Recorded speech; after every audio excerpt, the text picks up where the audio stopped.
Okay, hello everyone. Welcome to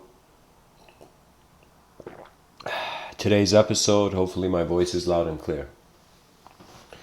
I would like to speak about evolutionary pathways for the human mind. I find it to be a fair question that a member of a species will wonder about where the intelligence of the species and the self as part of the species will go. So, what it means is human beings, it is very obvious that every human personality, every human, you can say, subjective construction is alive in accordance to a value system, in accordance to a space from the space, believe it or not.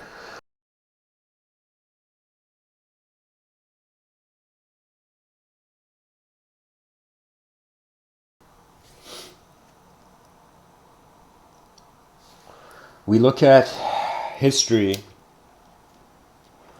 and we notice that there has been 4 billion years of evolution, and even in regards to one's biological program of existence, your biology, different parts of the brain even took millions of years to develop. And what really tends to develop in manifestation seems to be at most a response to what is there before.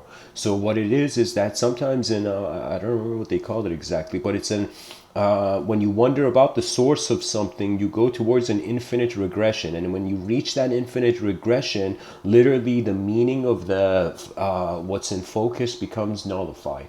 So what that means is, imagine you go back to find, or let me say it like this: you go back your ancestry and you ask your grandparents about their grandparents, and eventually you reach a certain point where you can't get access. You cannot value the what is witnessed in accordance to things that are relatable. So I'm saying that after some point of our speculation of the source of intelligence or its effect, we will reach a certain point where we cannot see further.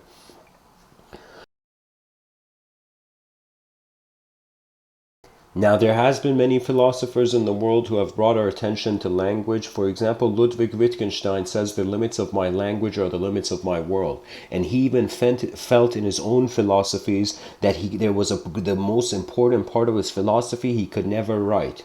He felt as if philosophy could perhaps, let me say it like this, he felt that philosophy was adding to the mess by, in some sense, taking the attention away from what is real to taking the attention to various linguistic approaches to the phenomena.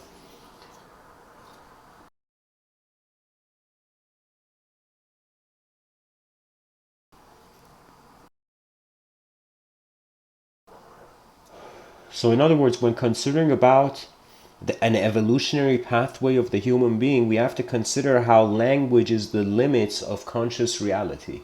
Language limits the world we see or the world we can subjectively engage. Anything a person cannot communicate is because it is not real for them.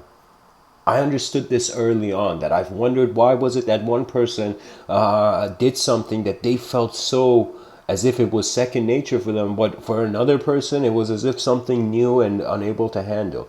I wondered about the cultivation and the emergence of ability in various moments of life, and really it has to do with the story you're telling yourself behind your eyes.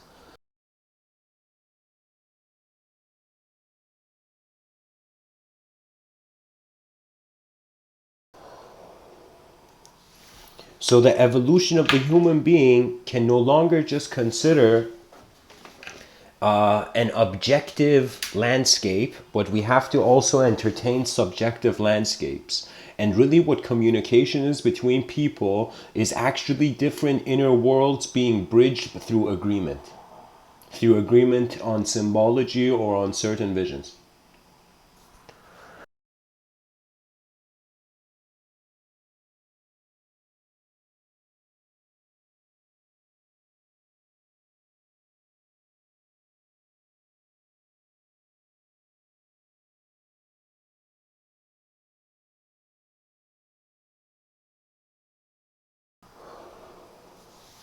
Now, evolution is an important thing to consider because we live in a world where, for example, the English dictionary words have not changed for a while.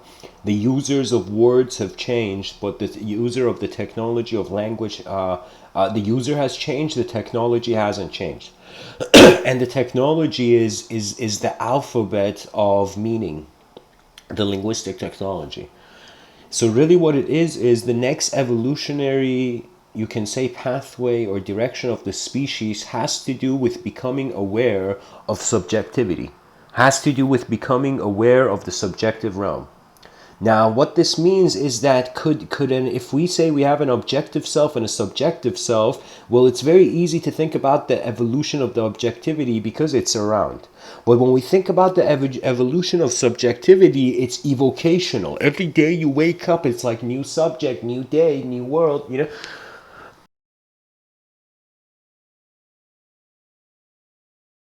So we have a relationship with our subjective realm that, in forgetting or not having in subconscious view subjective phenomena, we re-evoke, reignite the moment in value.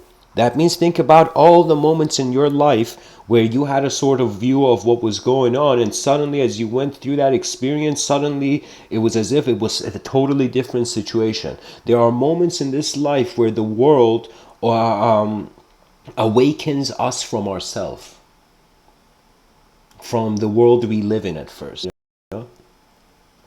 That means the way society is now, it lacks such honesty that it has become a virtual reality of archetypes. People are, excuse my language, but fake AF. People are incredibly not themselves when they're in social settings. And it's simple because, of course, the judgment of minds increases. So the more minds in the room, the more opinions on the room. So similarly, when a person finds himself among a crowd, it's as if there are other kind of living minds to acknowledge. That's the fascination with people. When you're stuck in your own inner realm too much, you conclude reality to have an inner purpose. When you move in your outer realms a lot, you can conclude that reality has an outer purpose. What that means is the engagement of self with world and the various ways that relationship occurs. It not only occurs in language, but it's that we have to have a relationship with not just the images in front of our eyes, but the images behind our eyes. And a certain percentage of those imagery is considered as memories. And what memories are is the mind is a multidimensional place, but the body is in one place. This is the reality of it. And the mind is multidimensional because you could be shouting at someone, and while shouting at someone, instantly kind of reflect a pattern that brings a memory of a moment when, for example, somebody shouted at you. Do you know? There's been times where in my anger I notice it's like backup subconscious programs come in. It's like the person can't drive the vehicle, so just the instincts come and drive the vehicle.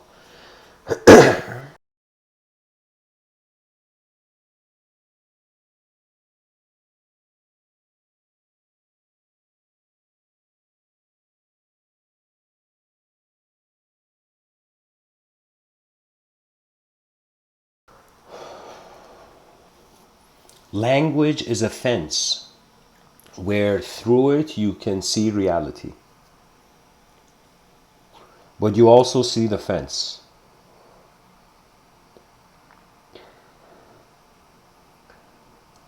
I have asked myself often, especially when I go on walks in downtown areas of countries, I remember walking downtown and just looking at how life was continuing. And I realized it's one of those things where we're like a bunch of creatures on a rock, each trying to get what it wants from the world. And as everybody's trying to get what they want, do you know various unknown factors come in that make life a very long mystery?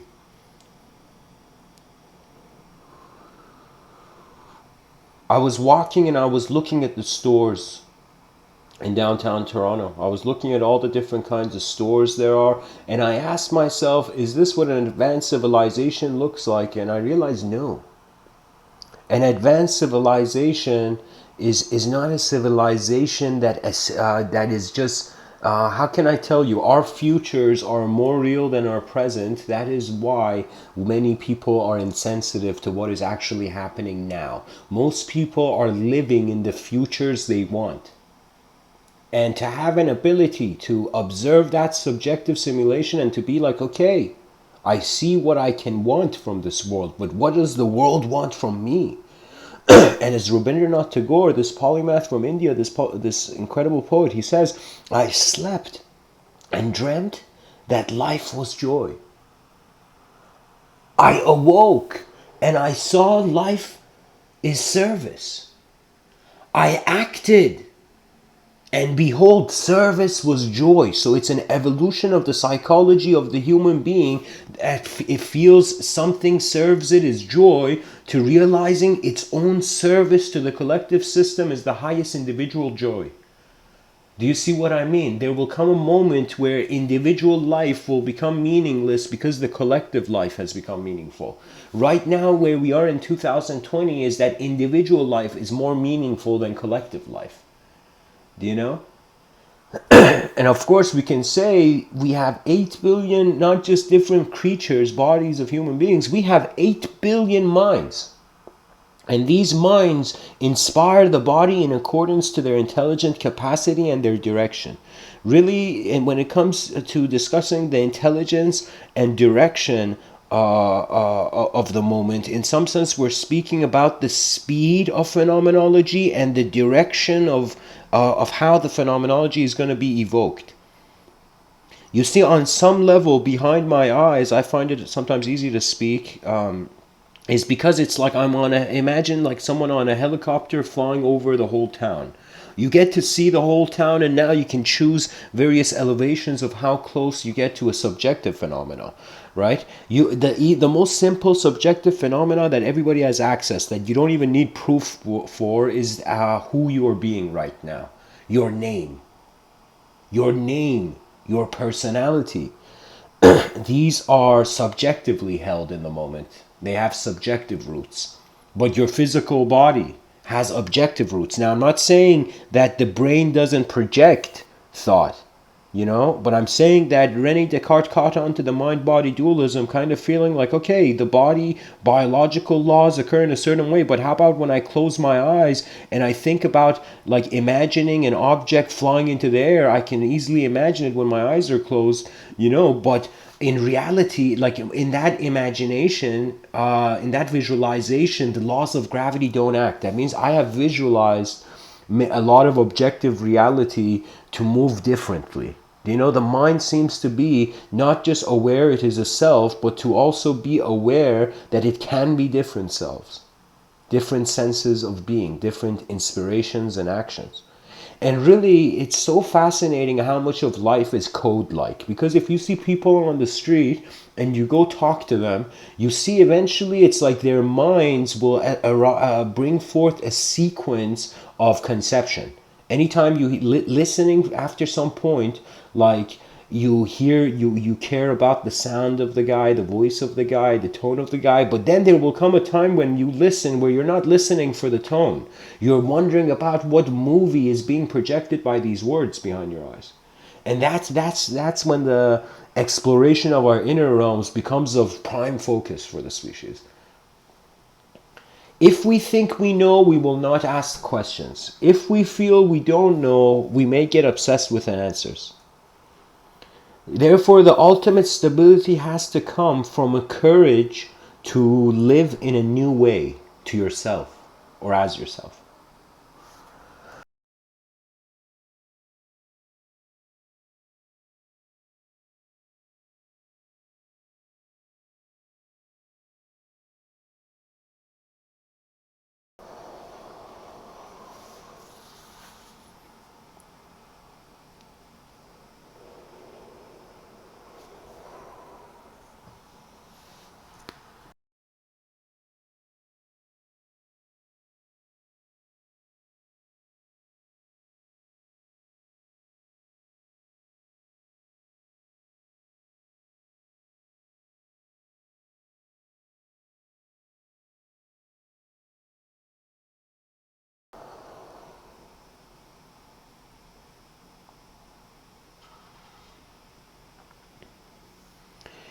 What is the power of vision? If someone says, like, I'm wondering if like somebody came up to me and said, "Hey, Mr. Within, what's the point of thought? Why do we have thoughts?"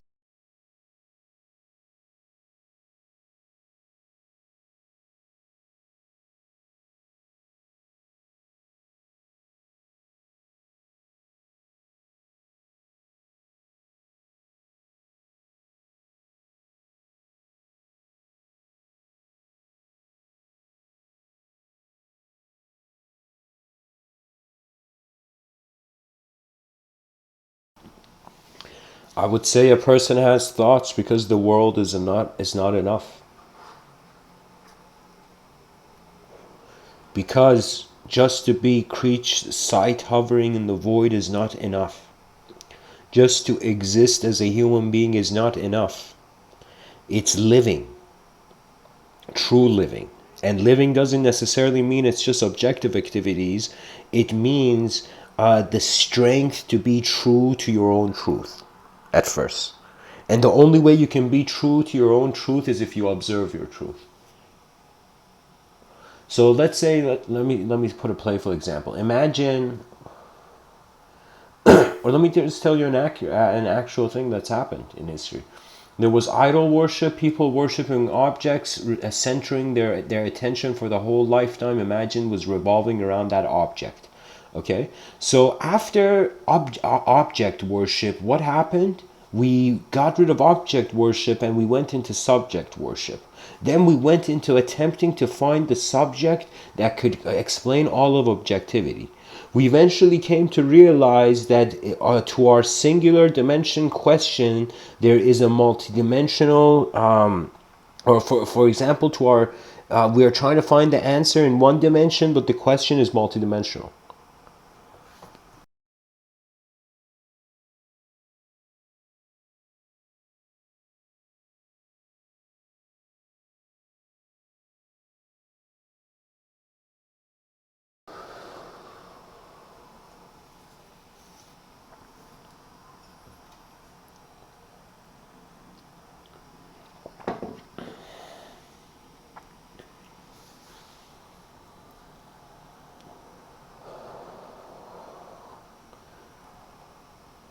Novelty is very crucial for the maintenance of one's psychological existence.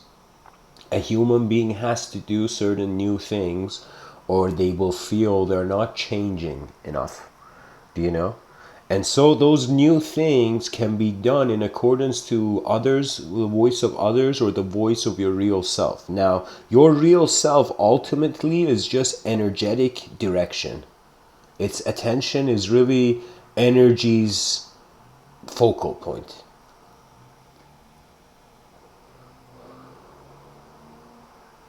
This is something they don't even say, that it's multidimensional, internal multidimensional exploration.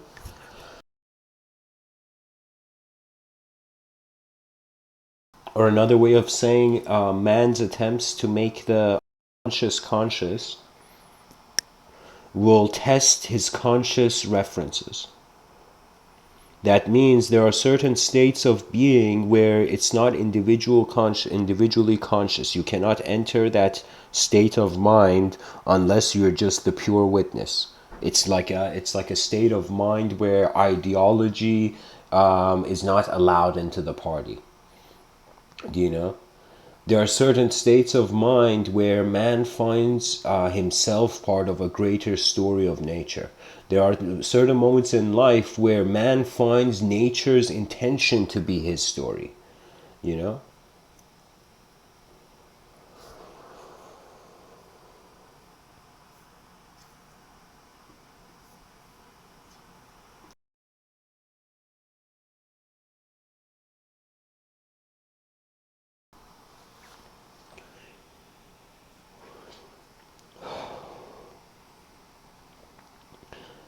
The poet Rumi says, if you squeeze your hand, it will become paralyzed. If you keep your hand just like a clenched fist, it will get paralyzed. If you stretch out your fingers, it will get paralyzed for too long if you do it. The muscle will experience fatigue. And so, like, the lactic acid starts to piss you off, you know? And so, and the point is that life is not meant to be held in only one way. The eyes do not need to hold the constitution of meaning in accordance to only one way design has occurred. What we immediately notice about the human mind, that is that it's not does not only have the ability to observe design, it can project design. And if there is a chance that our minds are creating a world over a world, then it's as if we have never actually lived in the external realm.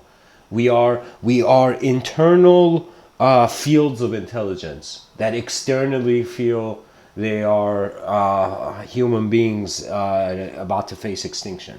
So you see how the system is designed. It's like when you open up like a TV and really see how it's designed in the back, you know, like those old school TVs, then suddenly you feel like certain hidden dimensions, certain things that were not accessible are accessible now. That is the whole pursuit of the scientific endeavor, the scientific method.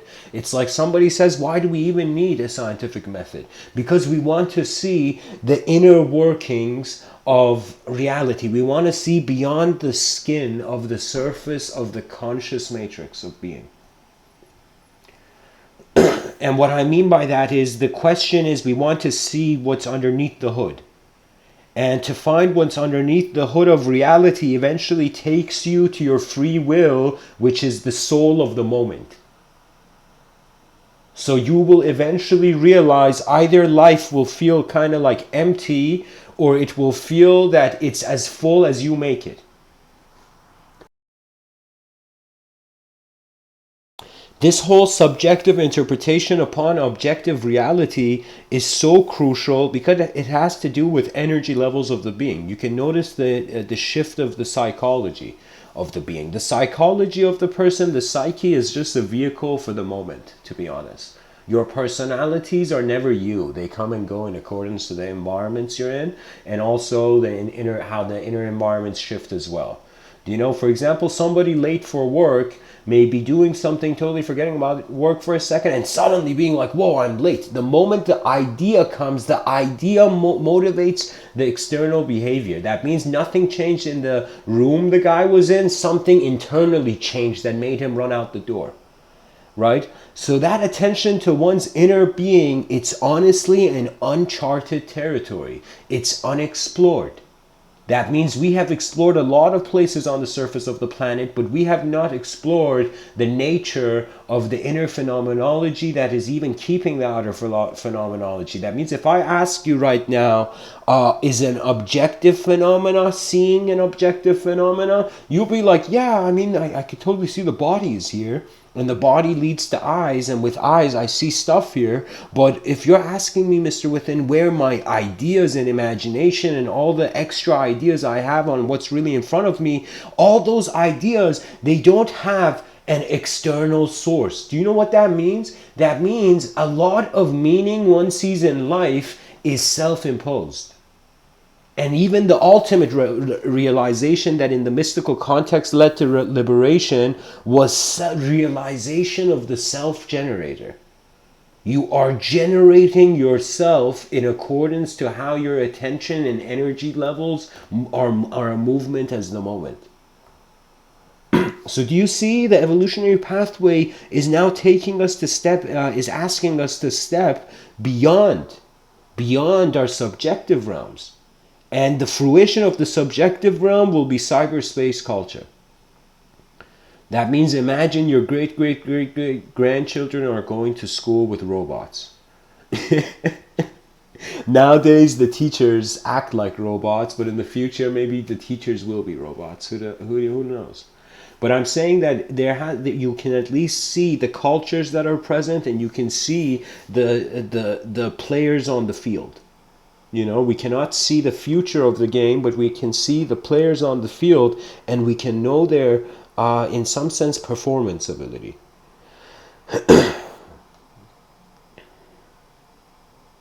There are many moments in life that others will never see you in the way you see yourself. And if the person is not comfortable with themselves, they will immediately take the side of the external resistance to their inner reality. You got to think of it this way. It's not just your inner realms are pushing against your outer realms. The outer realms also push against your inner realms. And so if you're aware of this, your inner realms, really when you detach from your inner realms, that means you become an observer of your thoughts. That's when you no longer get bothered by any thoughts. No longer, it doesn't matter if somebody comes and says the worst thing to you or someone comes and says the best thing to you.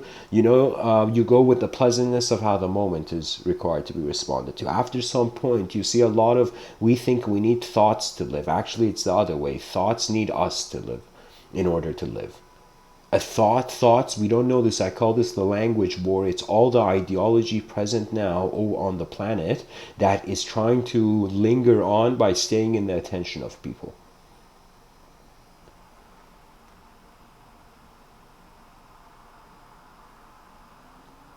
There will come a time where the person will realize whatever they have done to their enemy, whatever they have resisted against, whatever they have fought against, that their opponent was as empty-handed as them. You see, human beings, guys, are temporary creatures. Our sense of temporalness should unite us, but instead it's making us compete. And this competition is not allowing the progress of genius, because when this is the truth, guys, when civilization is not a safe place, genius just lives in the inner realms of the person. It doesn't communicate. We don't know, but there is two types of fear.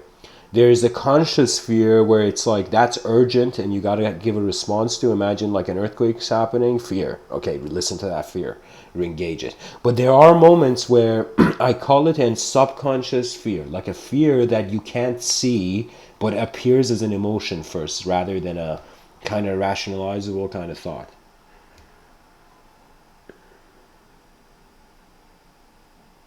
That fear will not go away unless there is strangely an eternal subjective security attained. That means the human mind and every human being's intelligence, it works as much as they are free behind their eyes.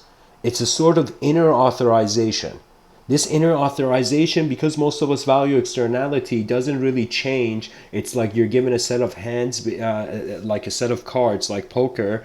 You're given a hand in this life, which is your conditioning in this world, and then you choose what you do with that hand. And some people fold their conditioning, some people bet all in on it, some people go a little bit with their conditioning and they change their strategy. Eventually life becomes something where you cannot change your eyes, but you can choose what to look at.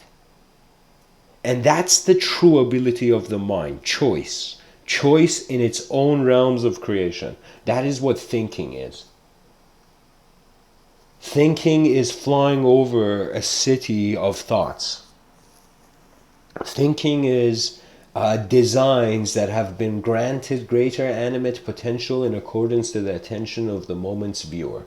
The reason they say the moment find the soul of the moment is because the soul of the moment is the center of gravity of all phenomenology, both objective and subjective. It's the significance of an innate consciousness.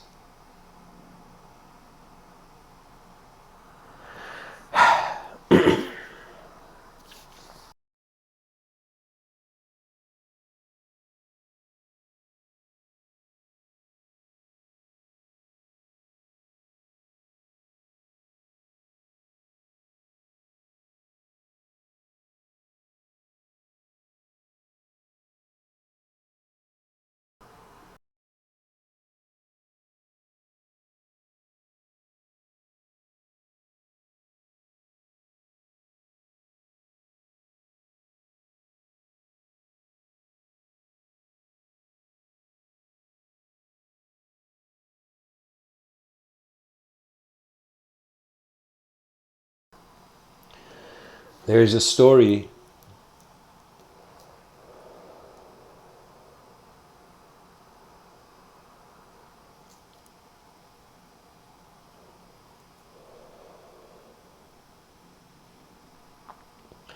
that imagine there are 8 apes.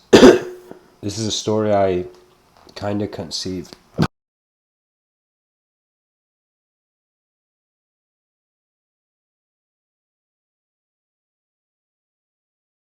This is a story I conceived a couple years ago, actually. I said that imagine there are these eight kind of like chimp hybrids. This is in the past. Imagine like our ancestry. And it's like a group of chimps. Imagine these group of, let me say, like, just to generalize that, a group of monkeys.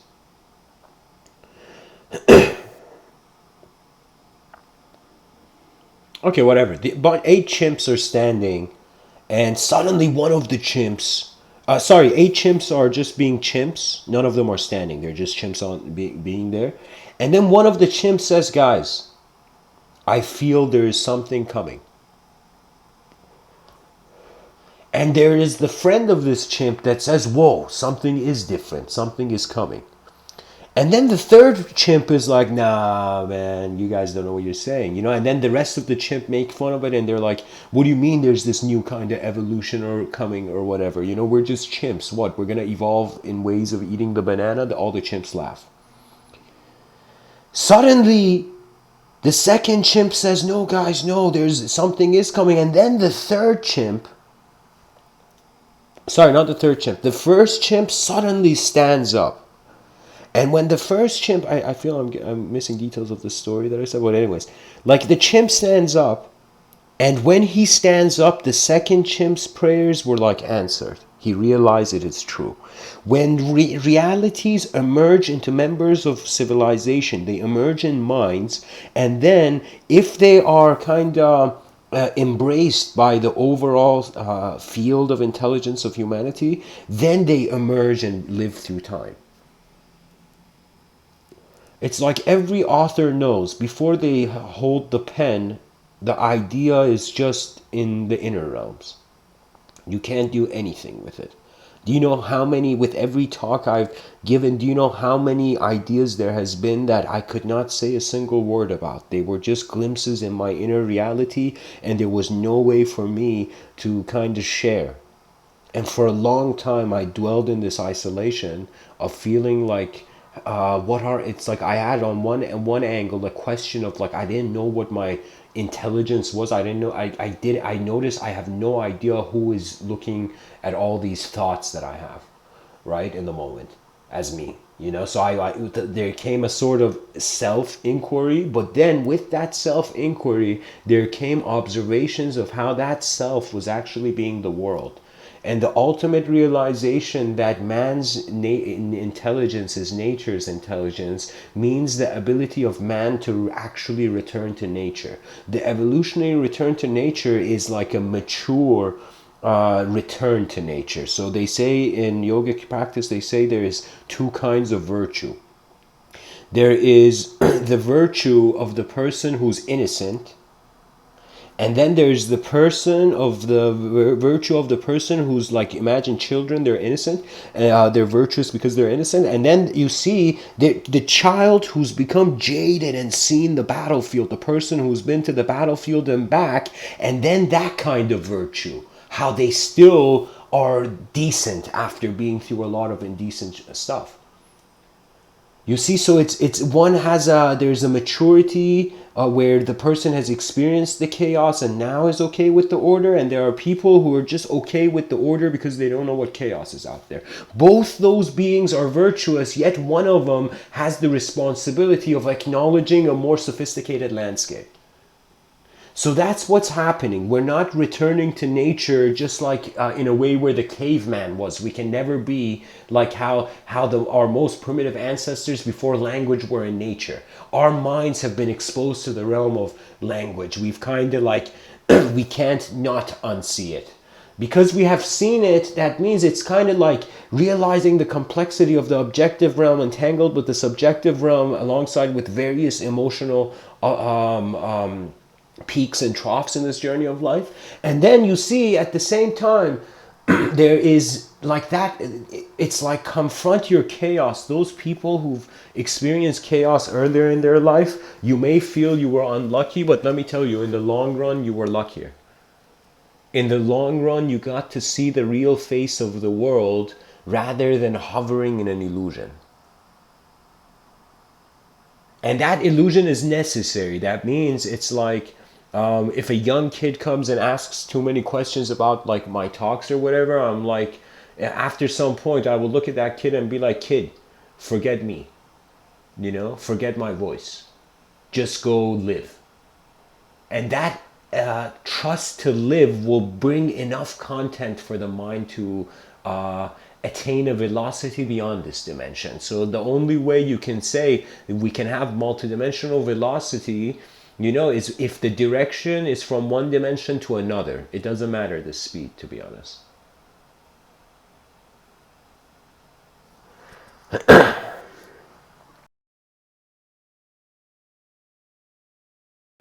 Voices, language is an evocational technology, and I don't know, but this is so important to emphasize. It is the most important thing, that really personality, character is about inner efforts to externalize, to trust the external.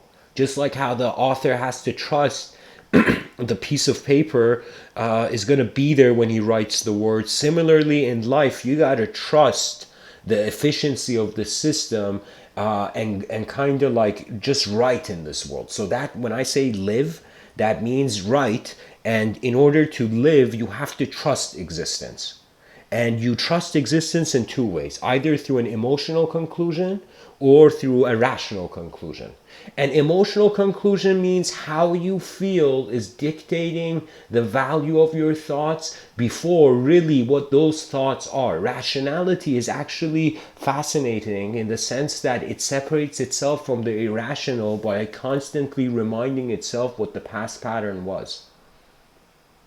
Logic is, some people may think it's robotic. It's robotic excellence. But logic is a filter.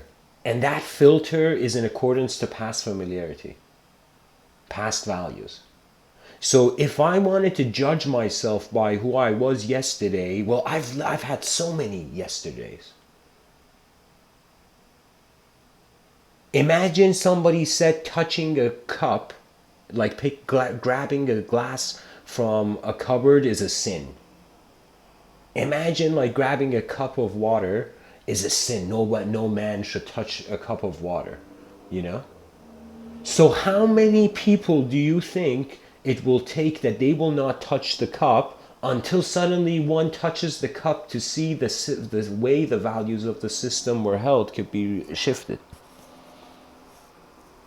When you realize language is an evocational technology, guess what? You can pat yourself on the back and envision to be anything. The mind has such an ability that the mind can become God to itself. But it will just feel it's missing out. Anytime I call it there's a yarning, you see emotions are more fascinating than thoughts. And what I mean by that is, imagine like I say there was a fountain. Imagine a fountain. Now I tell you, imagine like that man who climbed the mountain and is about to reach the fountain of youth. Do you see the emotion is more emotions are like uh, uh, bigger thoughts, thoughts on a more multidimensional scale.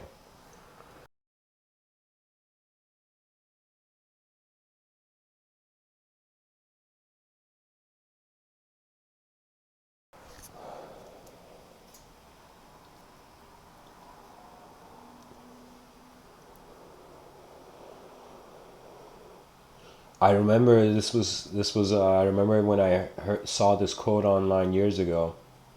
I was like, ah, look at this. And somebody had said,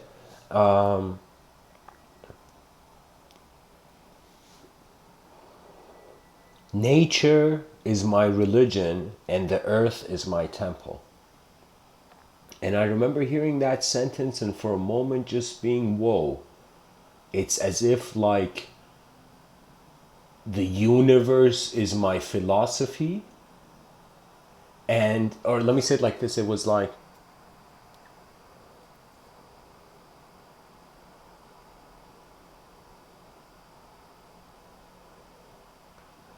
my body is my temple, my whole moment is my religion. That's what it felt like to me, that sentence.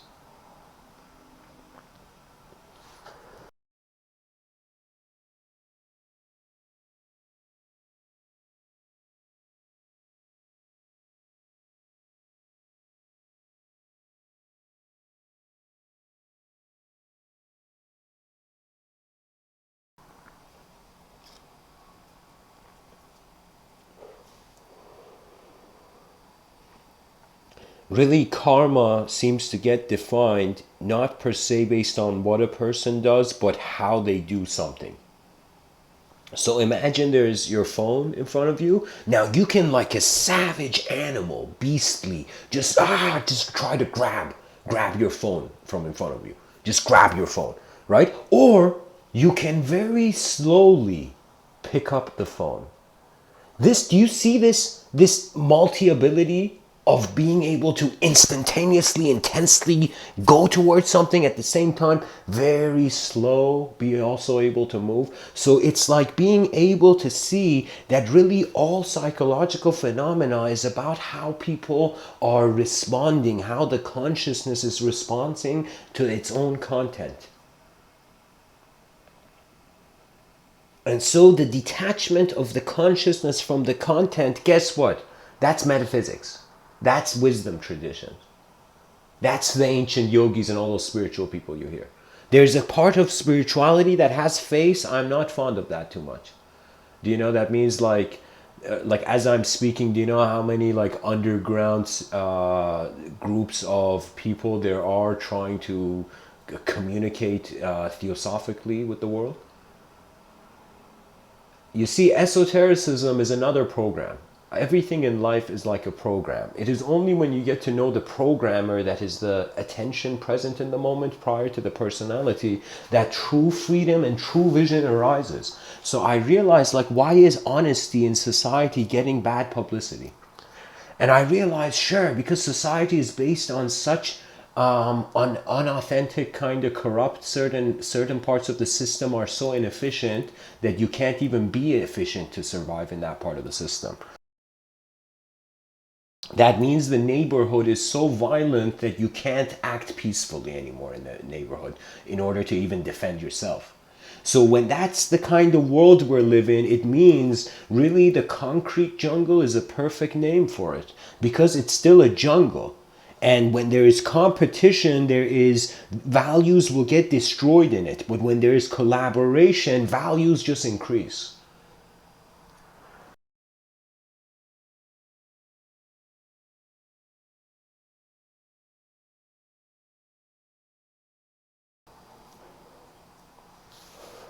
There's a story I was working on in my science fiction writings where it was about this king that was a negotiator, and he had become king without ever fighting and picking up the sword.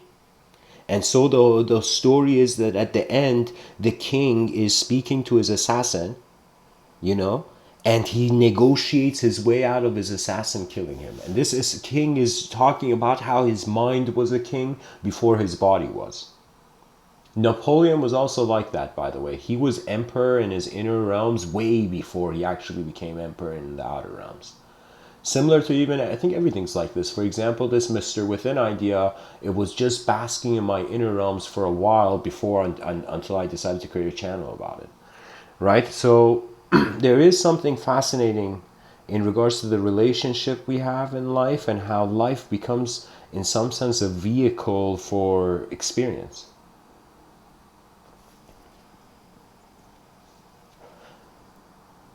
You see, if we're natural beings, that means at least a certain pattern of living should come natural to us.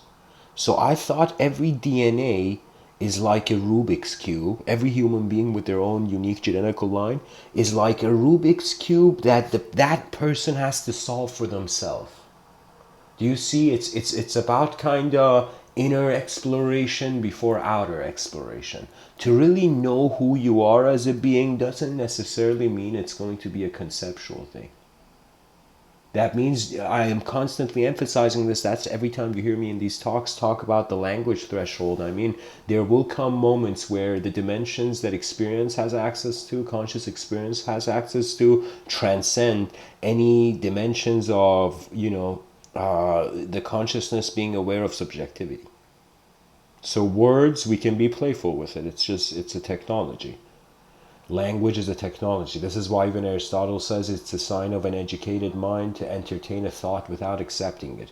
That means I have this very kind of consideration. It's my own hypothesis that ancient Greeks, language was like a virtual reality video game for them. And those philosophers in the school of Athens from different parts of the world, even who were just challenging, those minds were having a virtual reality game in language and imagination. So what I know is that, okay, the child doesn't have an imagination. When I was like really young, I wasn't imagining like sci-fi narratives. Okay, so it's something that arises. And I believe the true source of creativity arises from having the courage to wonder about your own eyes in a way where you realize nobody else has your eyes. That is automatic intelligence independence. When you realize this, nobody has your eyes.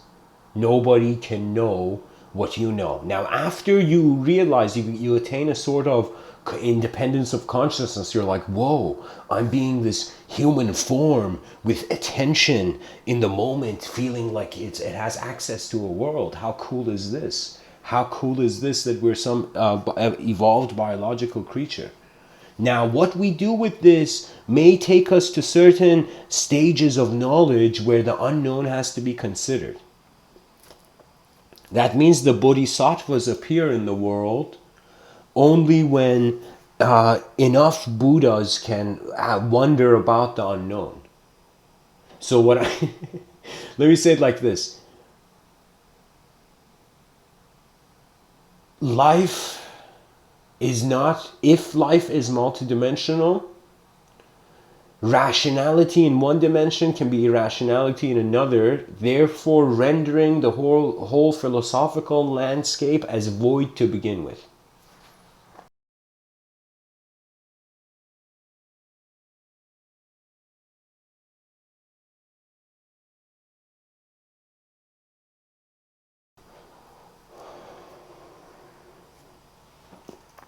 You know, guys, I have this feeling to just bask in.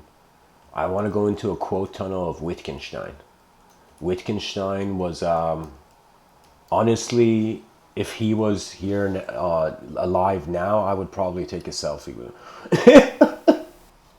But I want to read for you some of his quotes because for me, every human mind is attempting to solve the ultimate puzzle, whether they know it or not. Their intelligence, animate influence in their civilization is how can I tell you, is the beginning. There is an inner revolution occurring. This inner revolution is to be aware of the subjective, of the linguistic simulation and the language threshold. All right, guys. So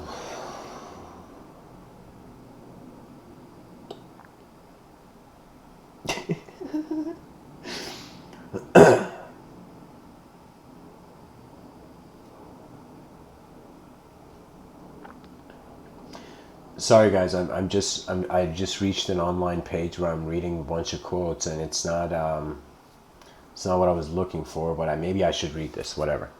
So, guys, I'm just going through a quote tunnel of reading a bunch of quotes that I'm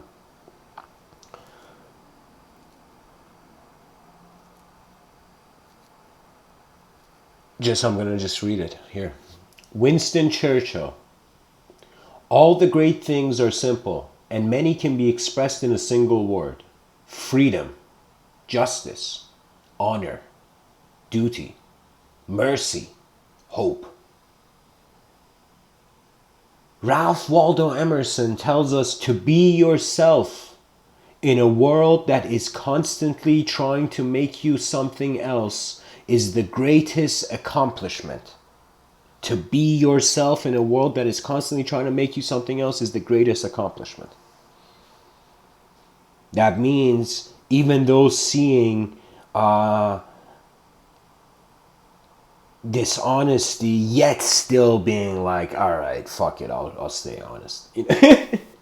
So William Shakespeare says some are born great, some achieve greatness, some have greatness thrust upon them. Sigmund Freud says the great question that has never been answered and which I have not yet been able to answer despite my 30 years of research into the feminine soul is, what does a woman want? This man didn't understand that he can just ask.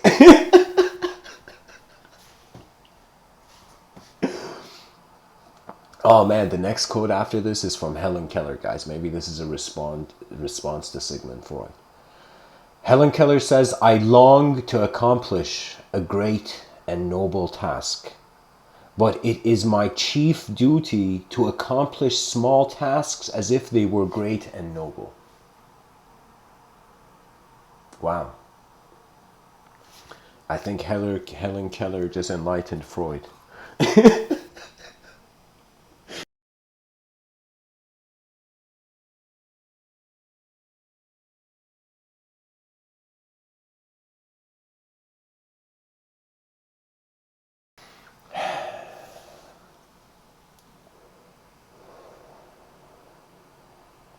William Arthur Ward says, the mediocre teacher tells, the good teacher explains, the superior teacher demonstrates, the great teacher inspires. And this is true, guys, because I wonder about the teachers I've had in my life, which were content that arose from the minds of others.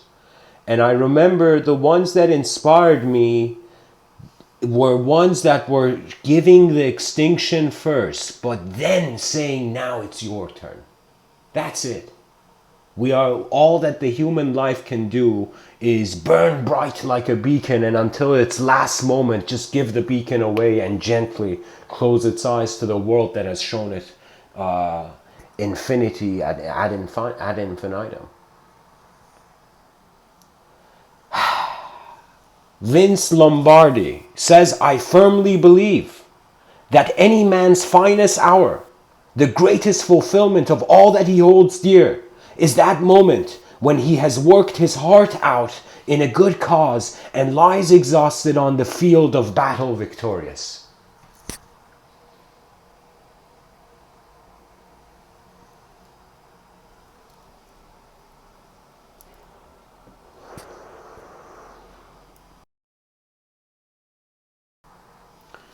Socrates tells us the greatest way to live with honor in this world is to be what we pretend to be. Oh man, Socrates. Socrates is teasing everybody, guys. This man is beyond this world. Charles R. Swindoll, who it's the first time I'm hearing his name, he says, we are all faced with a series of great opportunities, brilliantly disguised as impossible situations. Wow. Very true.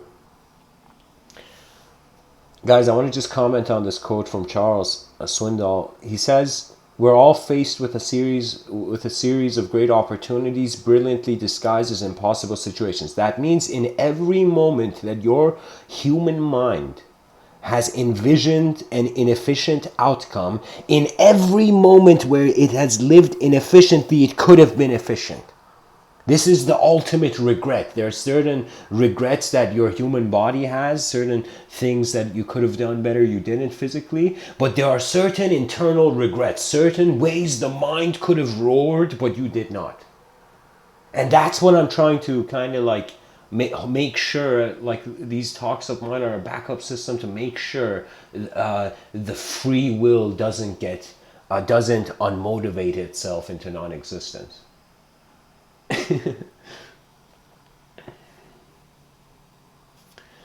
William James tells us the greatest weapon against stress is our ability to choose one thought over another. Yeah, free will is the source of your problems, guys.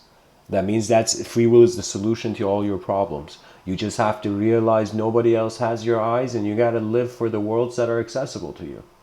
You know, and study it like it's like to make scientists proud. We have to kind of get the future generations starting to think about everything anew. I am telling you, you should always help the new. There is, I feel, a karmic consequence when a new idea is emerging and somebody who should be holding the door open doesn't. I feel there's a karmic. I feel not in a sense that there's, like, I'm saying there should be. It's like a flame has suddenly, imagine a fire has suddenly in the coldest moment arose, this tiny flame, and the wind is hitting it, and there are no hands running to shield that light, you know. That means the newest ideas, the newest, all those children that will be born after I've closed my eyes on in this world, it is their eyes that I hope will remain open. And you. That means the only thing people should worship is the update. And what is the ultimate update? The ultimate self-awareness. And what is the ultimate self-awareness? Accepting yourself as an objective phenomena, and also at times subjectively evoked phenomena, and also accepting awareness as awareness, which is the most hardest thing but the simplest thing as well to do. To accept that you are just you are the here and now. There is no enlightenment. The light is in your eyes already. The light in the room is on.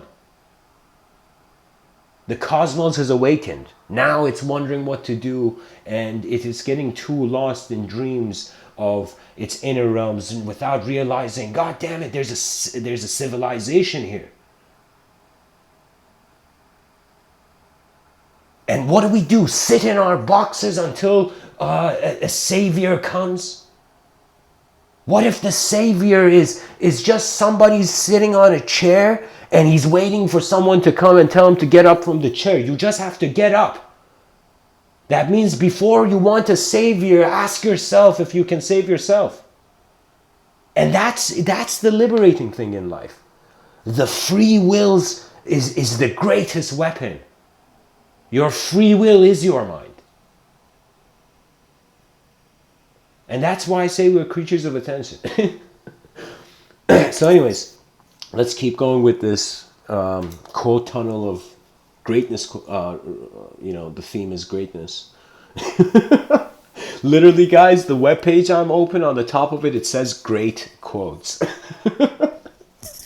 So, let's keep going with this quote tunnel.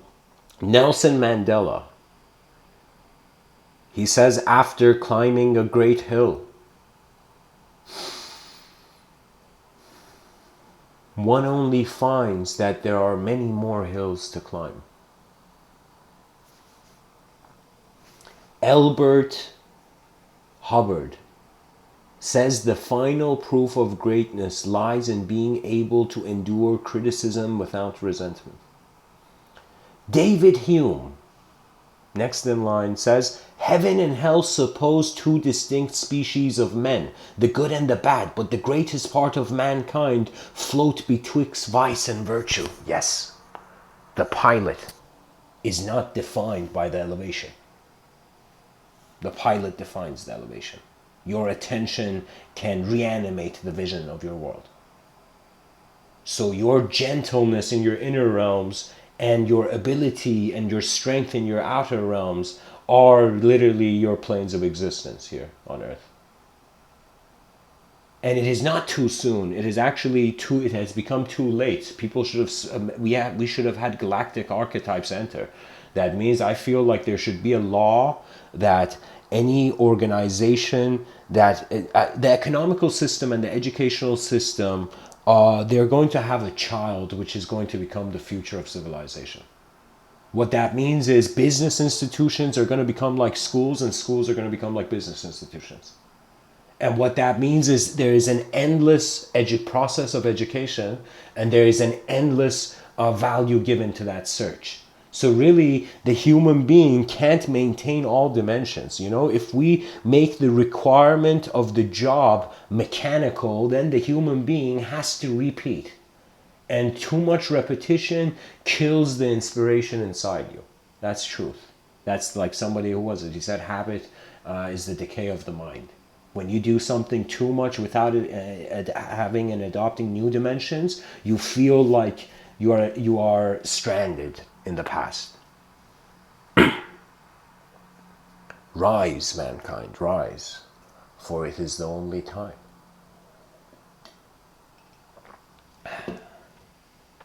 E. Stanley Jones says, we grow small trying to be great.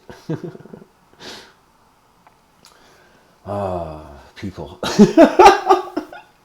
Albert Einstein says, great spirits have always encountered violent opposition from mediocre minds. I don't think that's a universal law, but it seems to represent a common pattern. Mark Twain says, laws control the lesser man. Right conduct controls the greater one. Abraham Lincoln says, to some, that some achieve greatness is proof to all that others can achieve it as well. And Ralph Waldo Emerson says, to be great is to be misunderstood. That's so true.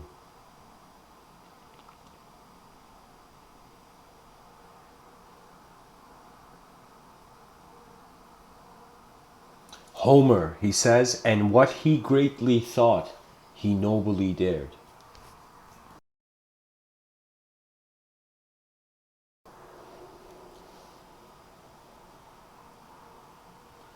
Winston Churchill says the price of greatness is responsibility. Ralph Waldo Emerson again says, our greatest glory is not in never failing, but in rising up every time we fail. Yeah. Because how long can you stay on the ground? It gets boring. It gets boring to fail after some point. You know. Ralph Waldo Emerson says, trust men and they will be true to you. Treat them greatly and they will show themselves great.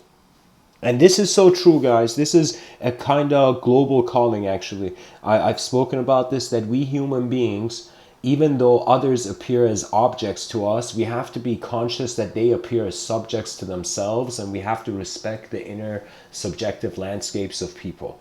What that means is, really, there has been nobody in modern times to come and tell people how to communicate in efficient ways. And sometimes we feel it's impossible because we have different eyes. But let me tell you, it all starts with creating a new global language. A global language of value in regards to internal narratives. That means rather than us fighting over known resources, we are united over discovering unknown resources rather than fighting over known ones. Maya Angelou, who I'm very fond of her work. She's I wish rappers could speak more about Maya Angelou in their rap. In their songs, like, I don't understand why. Anyways, Maya Angelou has this beautiful quote. She says, whatever you want to do, if you want to be great at it, you have to love it and be able to make sacrifices for it. And this is so true, guys, because love is an endurance of 2 points of attention in the same moment, or the moments of attention into the same moment. You have to care, and something in this life has to be important enough for you to sacrifice who you are now to become who you will be. Marcus Aurelius says a man's worth is no greater than his ambitions. And Marcus Aurelius, of course, he was an incredibly ambitious man. I mean, this is very clear in history. He says a man's worth is no greater than his ambitions. It's another way of saying your mind is as far as you can envision. Maya Angelou says all great achievements require time.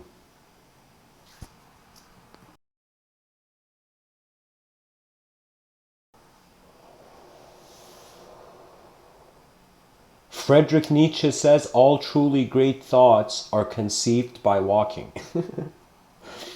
It is true, guys. I remember when I started these talks, I would walk and record. And it does lead to a very unique state of kind of momentum of thought, thinking, at least, of the movement in your subjective realms. Friedrich Nietzsche says the demand to be loved is the greatest of all arrogant presumptions. Very true. Sometimes what makes a person, I feel, unique is how they are in worlds that are just it's like, you see, it's like everybody has secrets, or another way of saying, everybody is experiencing things that will never be communicated externally. Like, there are some things in this life, whether I like or not, I can never say. That's something to accept. That in some sense, it's like, it's the experience has not been, cannot translate into a concept, or has already been pushed aside. Henry David Thoreau tells us, could a great miracle take place than for us to look through each other's eyes for an instant? Oh, so, wow. He says, could a greater miracle take place than for us to look through each other's eyes for an instant? The integration of the inner realms. That bridge is the greatest moment. This is why there's this kind of demand, this kind of responsibility of the greatest minds on the planet to protect the lovers and the playful of the world. This is an inner law. This is a pillar of civilization. I don't, like, I gotta leave it for another talk. If people want me to talk more about this, like, let me know and I'll give a talk on it. But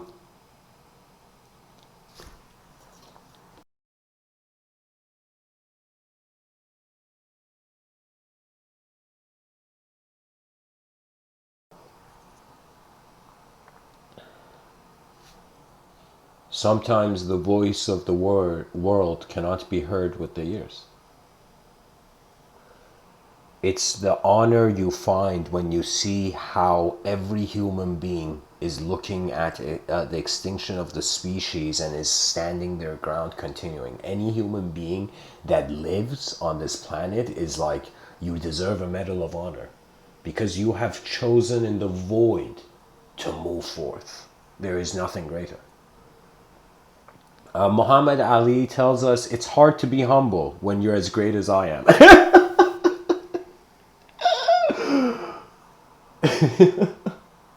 Muhammad Ali says, I am the greatest. I said that even before I knew I was. Wow. That could be true, you know? Somebody could tell themselves something and believe it to a point that their whole life becomes that.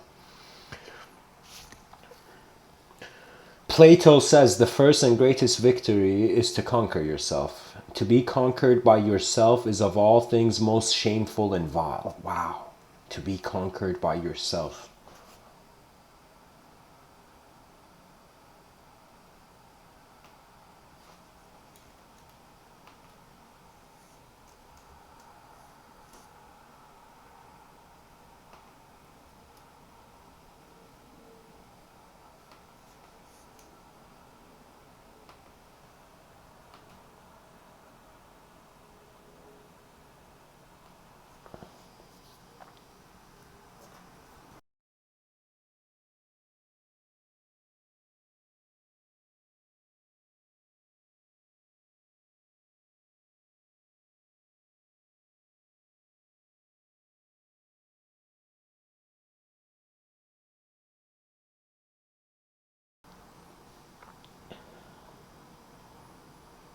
Deep down, we are unknown potential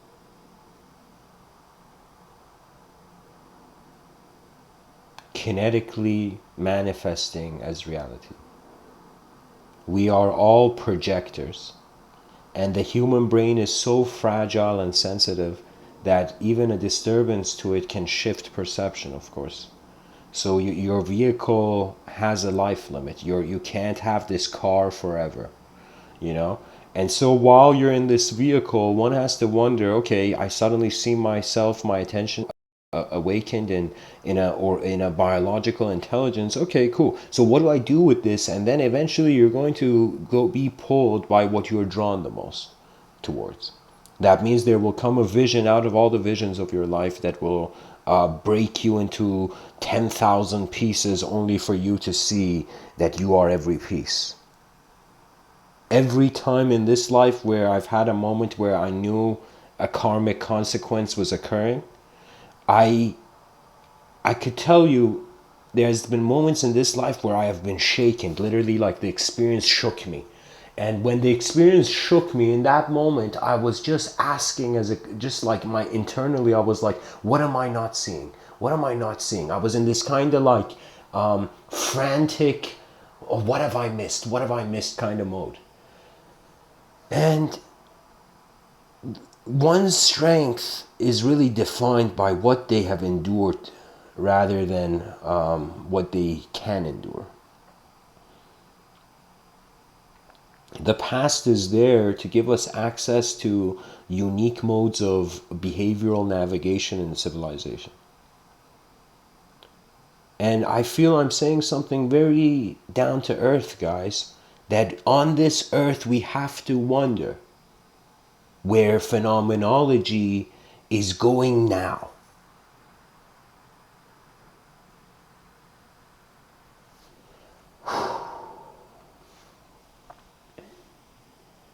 Plato says the greatest wealth is to live content with little. Lao Tzu says because of a great love, one is courageous. Lao Tzu also says great acts are made up of small deeds.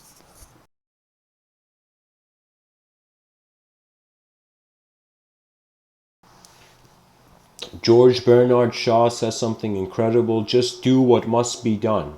This may not be happiness, but it is greatness.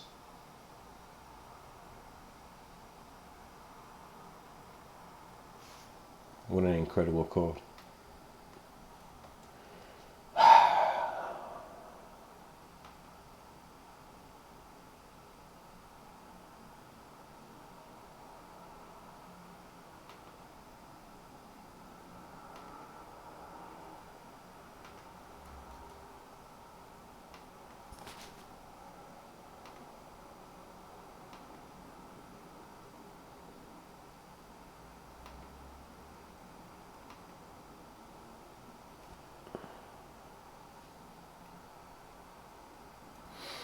Okay, guys, I'm going to read a few more quotes and then I'm going to get back to the title and we can direct this where it needs to be. I want to read a quote from Carl Jung. He says, great talents are the most lovely and often the most dangerous fruits on the tree of humanity. They hang upon the most slender twigs that are easily snapped off. John C. Maxwell says, the greatest mistake we make is living in constant fear that we will make one. Vincent van Gogh says great things are done by a series of small things brought together. Pablo Picasso says good artists copy, great artists steal. Okay, maybe I gotta explain some of these. Pablo Picasso, great artists copy, great artists steal. I think it has to do with you starting a new artwork, as you do a copying. That means you doing something that has been already done, or you updating something that has been done. Or the greatest artist, if I was to respond to Pablo Picasso, does the new. That means you have no time to look at what others have done when your mind is here. That means attend to your own intelligence as a living being and it will not lead you astray. It will strangely lead you to your own greatness, which is the permission of your inner realms for externalization of intelligence in the moment. Oprah Winfrey says the greatest discovery of all time is that a person can change his future by merely changing his attitude. And that's incredibly well said. Walt Whitman says to have great poets, there must be great audiences. Very true, guys. Nobody likes to. I mean, like I've had moments where I was feeling poetic, so I sang like a poem to nature. I was walking in nature, so I just shared a poem with nature in that moment, like just. But it's the audience is, of course, they say like the audience, whenever the person gives out any sort of artwork or whatever, the moment your artwork leaves your eyes and is found in the eyes of others, it is no longer your artwork, meaning that every person has their own access to the language, to how the language and sequencing of my words kind of animate subjectivity. All right, guys. My attention has come to the chat section. Orion Rose, welcome to the talk. I'm just going to read what you wrote.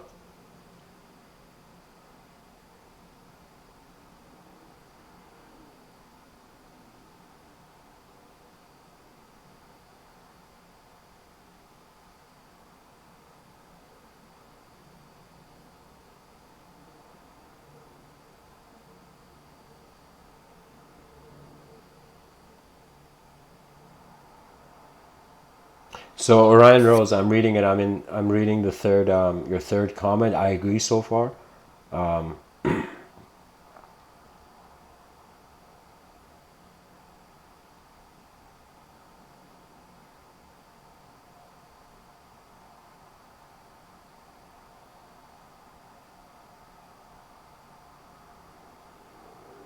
Okay, okay. If one was asked to dance with words that influence the consciousness of a non-language based landscape image being rendered, what words would be felt deeply to be given?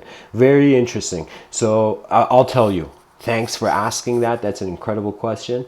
So here's the thing. Yeah, what would inspire language if language is a dualistic technology after we've gone beyond the language threshold? So what's going to motivate it? Okay, so here's the thing. If you consider the dimensions separate from one another, you will feel that everything just happens here. That means you will feel like language has to make sense before it is said. Okay? But let me say it like this. It's sometimes unknown inner inspirations. I don't know how to tell you, but it's like you can't know what's causing it, but your free will can manage the effect. So it's unknown inspiration, I would say. And the words that would come from that unknown inspiration is like from a multidimensional view. That means it's kind of strange. It's like Christ said to be in the world and not of it.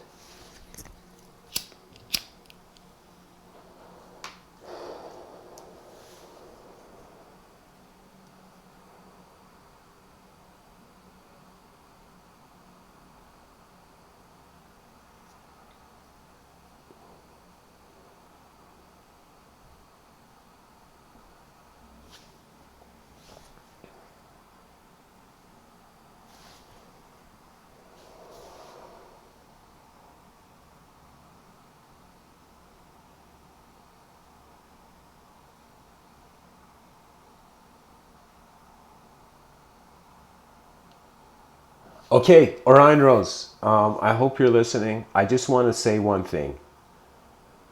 You see me, and you see me through you, within you. And you know yourself. Let me tell you this. If I asked you, you're concluding the external as internal, where is that internal? So what is there to love in non-duality? That's my question to you, Orion Rose.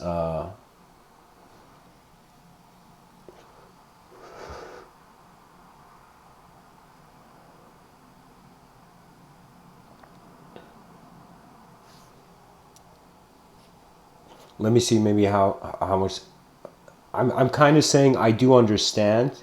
It's just that how does the ocean? It's kind of like what we are asking. We are as a drop asking what would the ocean do? And I'm saying on some level, beyond the language threshold, it's inconceivable. It's an experiential field. So we are saying we are right now creatures that are more inspired by what we know than what we don't know. And because we're inspired by what we know, because people don't understand, the moment you compete for something, you forget about the newest update of another product. That means eventually the market of products in the world, what does it become? So much stuff is being sold in the world, and not everyone is buying, but everybody is acknowledging the products coming and going. So I feel that there will come a time, as Sri Ramana Maharshi says, all that is learnt must be forgotten. And so I feel there will come a moment where we will move beyond the language threshold. We will remember, we will return. And then at that point, you'll see what tiny percentage human existence is of actually what is going on here. We are on the shoulder of giants, not realizing behind our eyes we're also the giant. The body is on the shoulder of a giant, and imagine this giant is the mind. And that giant is on the shoulder of another giant. Imagine that giant is the soul, the unknown x variable in the equation. And so it's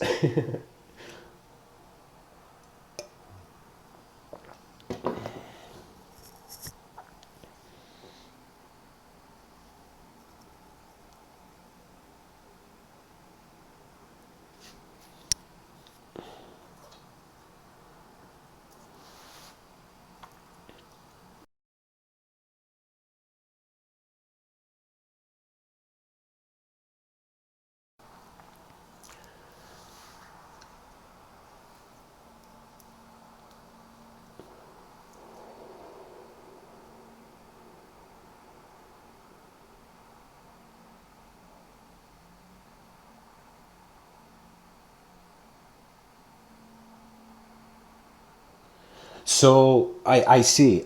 So Orion, you're so anybody tuning into this talk, guys, I'm responding to the chat section.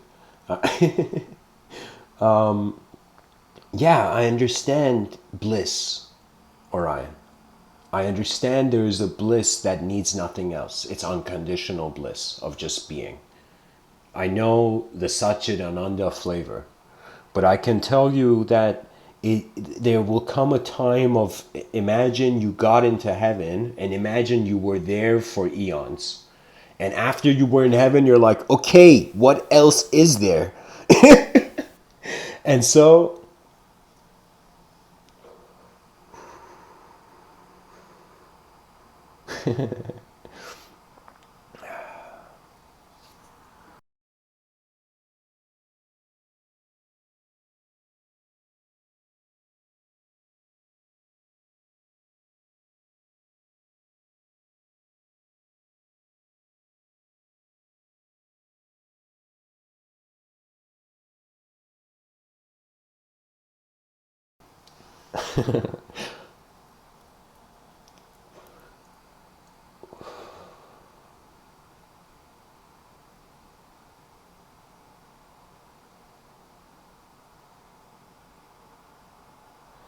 yeah, Orion, me and you are just conversing right now in regards to, and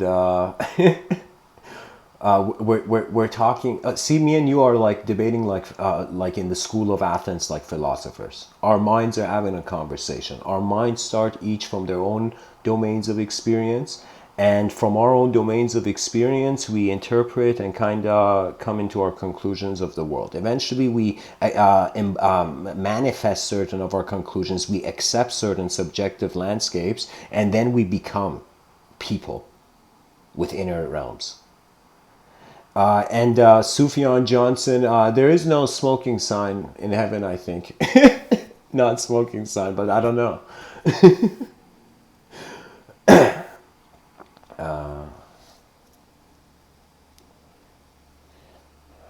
Yeah, guys, I'm just saying that the most important thing is to be conscious that our eyes are a world upon the world. And only when we can become an observer of our own sight, literally you're in a moment of being and you have sight.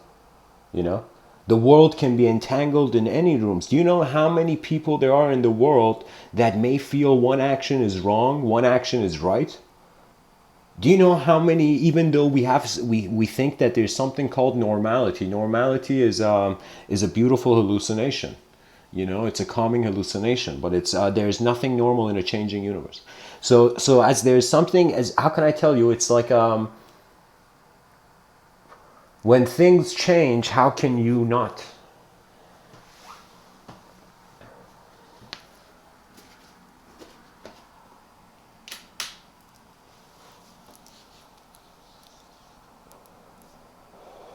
So guys, reality is, of course, your choices in a person's life. What is it? What is life in a day when a person lives? It's a sequence of actions. Now, some of these actions are done in accordance to subjective layouts, plans the person has made, conscious plans, or they are made spontaneously.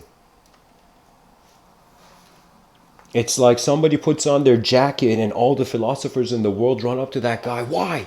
Why all the psychologists, neurologists? Why did you put your jacket on, man? Why? You gotta explain. You gotta tell us what inspired you to put your jacket. And the guy's like, I felt like it, man. What do you want me to say?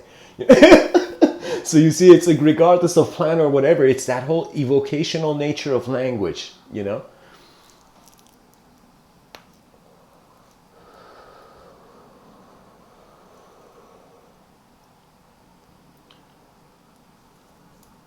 I was always in my youth like the archetype of, to be honest, martial art movies where they had those kind of martial art masters like Crouching Tiger, Hidden Dragon, movies like The Hero, even Chinese films before that.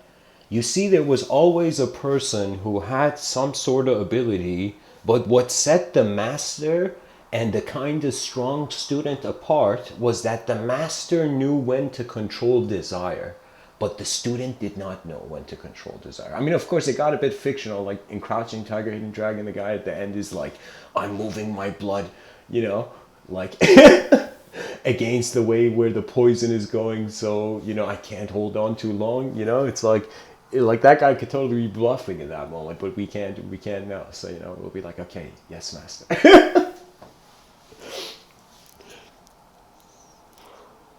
But it was about an ability to do an action that liberates you. Listening to the heart of hearts before the mind of minds orders you.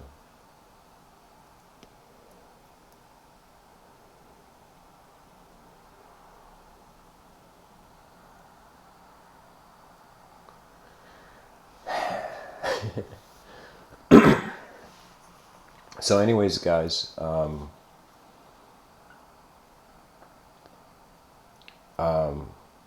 please feel free to challenge anything and realize that reality has to be lived for, or it's not real. Life is much more simpler than it's complex, because all complexity seems to arise through simple principles. That means life is first seen in simple dimensions, and then layers are added in regards to bringing complexity to it. It's the same with knowledge, to be honest. That means really everything that people are studying in books is meant to be a movie behind their eyes. And if they can acknowledge the simplicity of the image, they say like a picture says 1,000 words, says more than 1,000 words. So you see, it's like when a word translates into a picture, you have not just, it's like from one word you have extracted 1,000 words. From the fact that one sentence in a book animates as an image, from that one image you get endless ways of access. Really, it's about your attitude. Your intelligence is your alertness and awareness of your space and how all of that is being you. And so what are the options? Like some people, there's a kind of spirituality where it's escapism.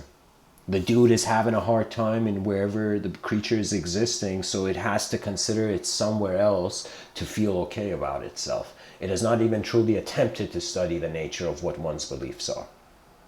And you know what the easiest belief to believe? A belief that is unseen, invisible. I call these invisible beliefs.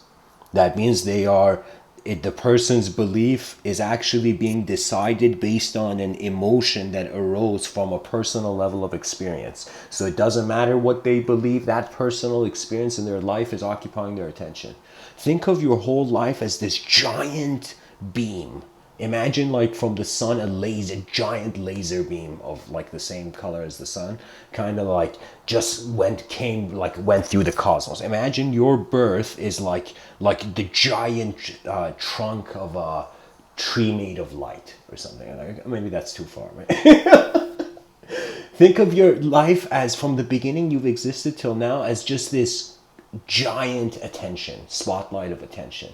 Now, in your life, various things come and go in the spotlight of attention, and at the same time, certain things are kept in this spotlight of attention. Okay? And everything in regards to memory and recorded detail, yeah, the mind, our brains we got a slow hand clap for how much they remember. It's fascinating. The mind just effort and evokes intelligence.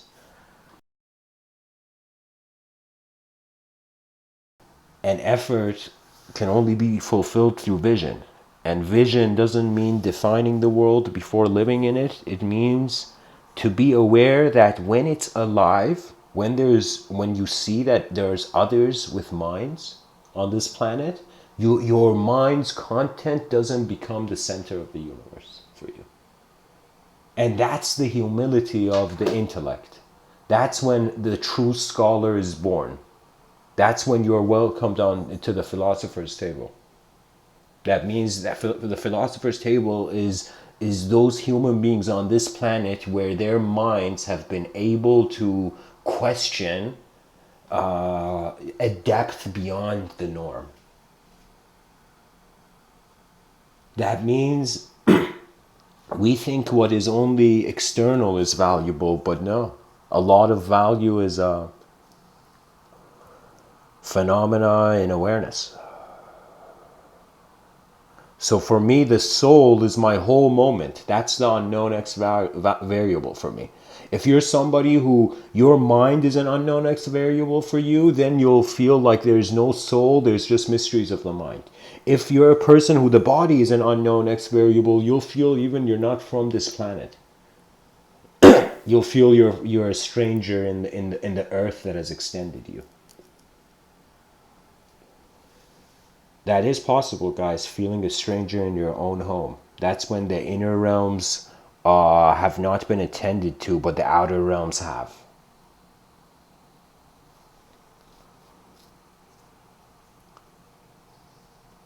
So I'm saying the question of what should 8 billion Homo sapiens on the surface of a planet do, on the surface of a rock in the middle of nowhere do, well, we have to climb out of our beliefs to find a neutral world we can look at, and from that neutrality have the emergence of laws of value. So what it means is we create, like right now, our civilization, let's call it civilization 1.0. I'm saying while we're living in civilization 1.0, we have to care about civilization 2.0 and its externalization and its internalization. That means your relationship with your species' vision, with humanity's vision. You see, people respect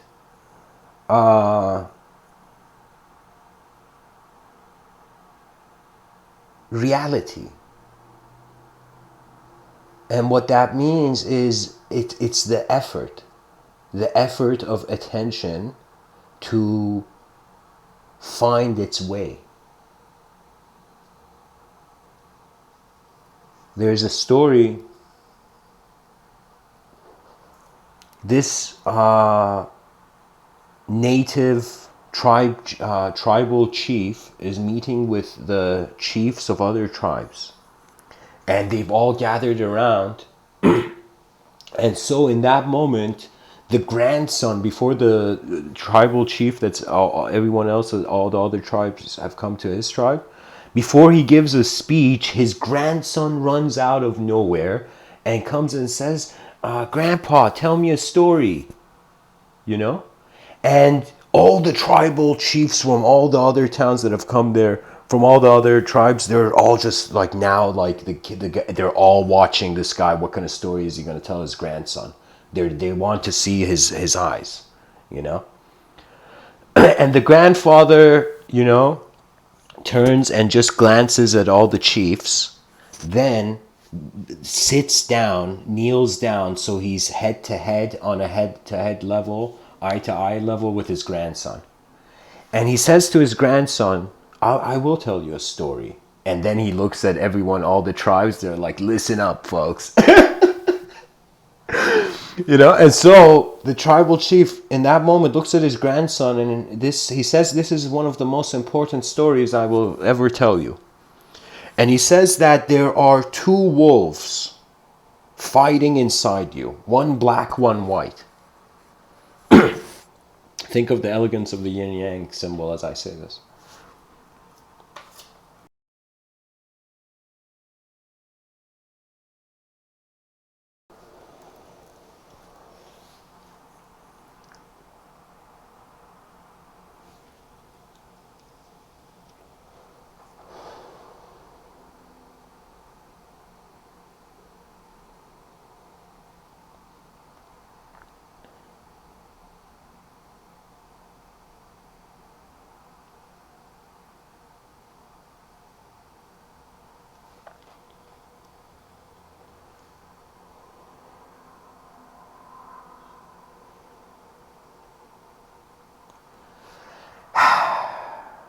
The grandpa says, the chief, the native,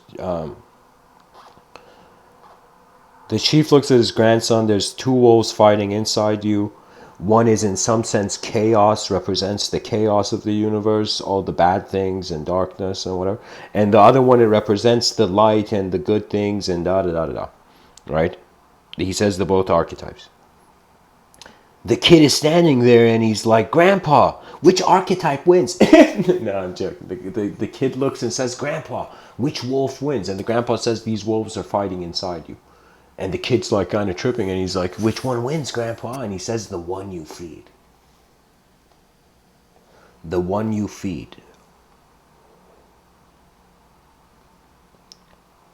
In other words, the truths that fall into your attention, which then you fall into. And how it's your free will that's here. And when he says the one you feed, all the chiefs are all like have tears in their eyes. Imagine they're like, "Oh, that was incredible," you know. And so they, and so the message is very universal that we all have a chaotic nature and an ordered nature. That means sometimes ordered things may be desired, sometimes chaotic things may be desired. Right? This is the human mind. We say it is to err is to be human, and so that means it's an imperfect system, but it's a system that can at least attempt perfection and have certain levels of advancement vigor. So it's like for the first time, the minds of people have to stand up for their species. And that's the profound moment we are in history. Yeah. Orion Rose. I knew there was another ending to it, but I feel they're just two different approaches to the same situation. So the one you feed, that means you choose your destiny, and you feed both of them means you're still choosing the one you're feeding. You're feeding two wolves in one situation, and in the other situation you're feeding one wolf. So if you're feeding two wolves or one wolf, it's still your hand that's feeding. So it's still your the first version actually gives the same perhaps outcome as the second.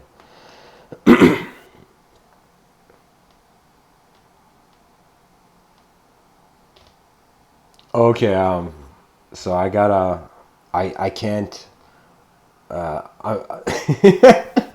so Ryan Rose, I don't know about that. I'm not trying to bring cultural values into this. Like, I don't think, let's hope we hear things as, let's entertain thoughts before accepting it. But anyways, so yeah, guys, what I'm trying to say is that attention has a crucial factor in it, And really, the evolutionary pathways for the human mind has to do with the dimensions that the mind is divided into.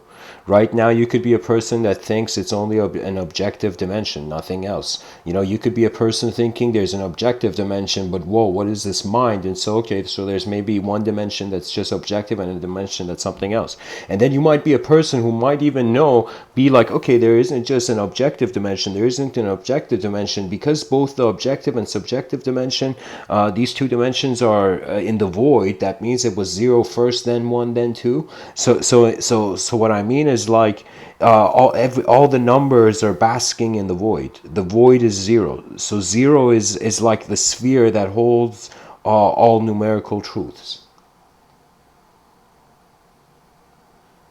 So if mathematics was a universe, strangely, zero would be the empty space. So what I'm trying to say is we got to understand the creative will. We got to understand that we can totally interpret things in various ways. And so the one you feed in that story, it's the same that you are feeding the values that you're leaning towards, feeding yourself those values. So reality is incredible. Of course, you know this thing you say, Orion Rose, about like the black and white. Sure, of course. You can you can even see billiard, the pool billiard, like billiard game, as like a bad game too. You can think of chess as a bad game too. But for me, a true being who understands color understands that all colors have equal existential value. Do you see what I mean? It's like, do you judge green over blue? Do we say blue is greater in value than green?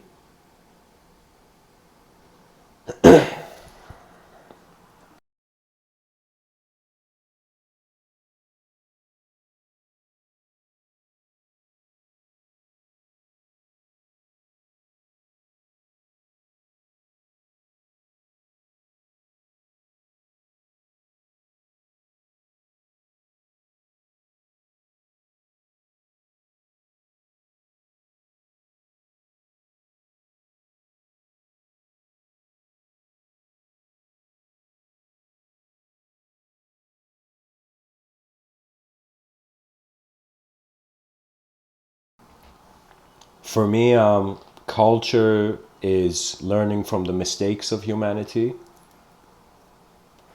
but the global community, the global vision is we are no longer repeating those mistakes. That means you gotta not be only able to forgive the inefficient to stop it from continuing.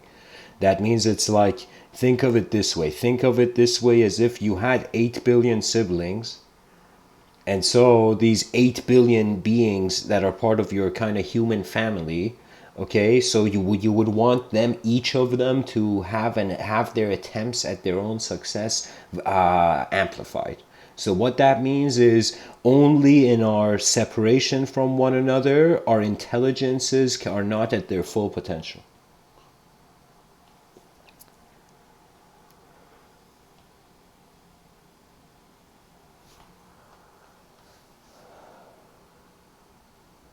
Orion Rose, feel incredibly welcome. These live streams are actually for discussion. Do you know? That's why like it's like the chat section I think exists. So feel very welcomed. The time of the talk is not a worry, because before I finish every talk, I say the visions that inspired me to talk about in the first place. So don't worry about the talk finishing. We can continue the discussion. It's just that there is many ways the human being interprets, but I'm just realizing the subjective has become a cop out. Subjective truth has become a cop out for knowing the further dimensions of objective truth. So what that means is, imagine subjects being a lens between your eyes and any object. And so when you look at an object, you see that lens, you see that thought, you see that name, you see that symbol, whatever, you know? And sometimes when you are a person is, for example, angry in moments in my life where I've been angry, I've noticed in that moment, I've somehow strangely, I was able to observe.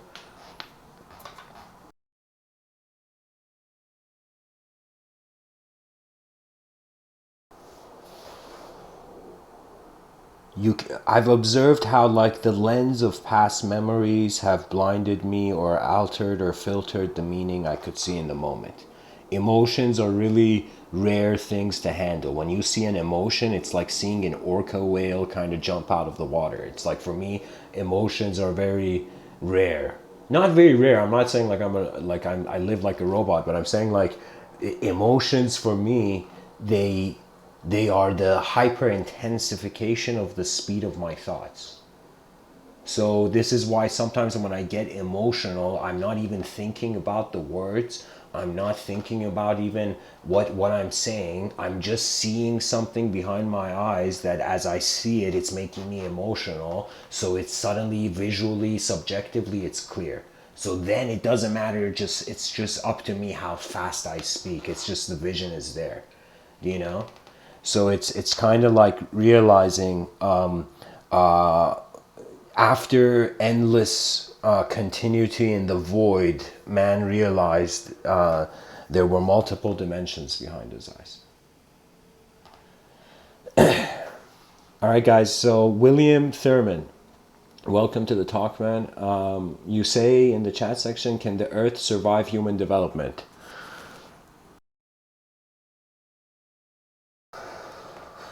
There was a guy named Sadhguru. Some kid asked him, university student came up to this mystic and asked him, what happens after death? And he giggled after. He's like, what happens after death? like maybe not that kind of giggle, but the university student was kind of trying to taunt Sadhguru. And so Sadhguru looks at this kid and he says, some things are better left for experience. But then he gives a proper answer. And he says, the question is not burning in your mind. You are not authentically wondering about emptiness. This is why you don't care about parallel potentials of it. Do you know? But in regards to can the Earth survive human development, we got to find out. But I feel we can at least plant seeds of, we can plant seeds that are going to be mirrors. That means the best thing that the ancestry can do is when the modern generations look back at like, oh my God, what information can we get from our ancestors about how to live? As they kind of look back, I'm saying we have to create mirrors for them. We have to plant mirrors in the earth, you know?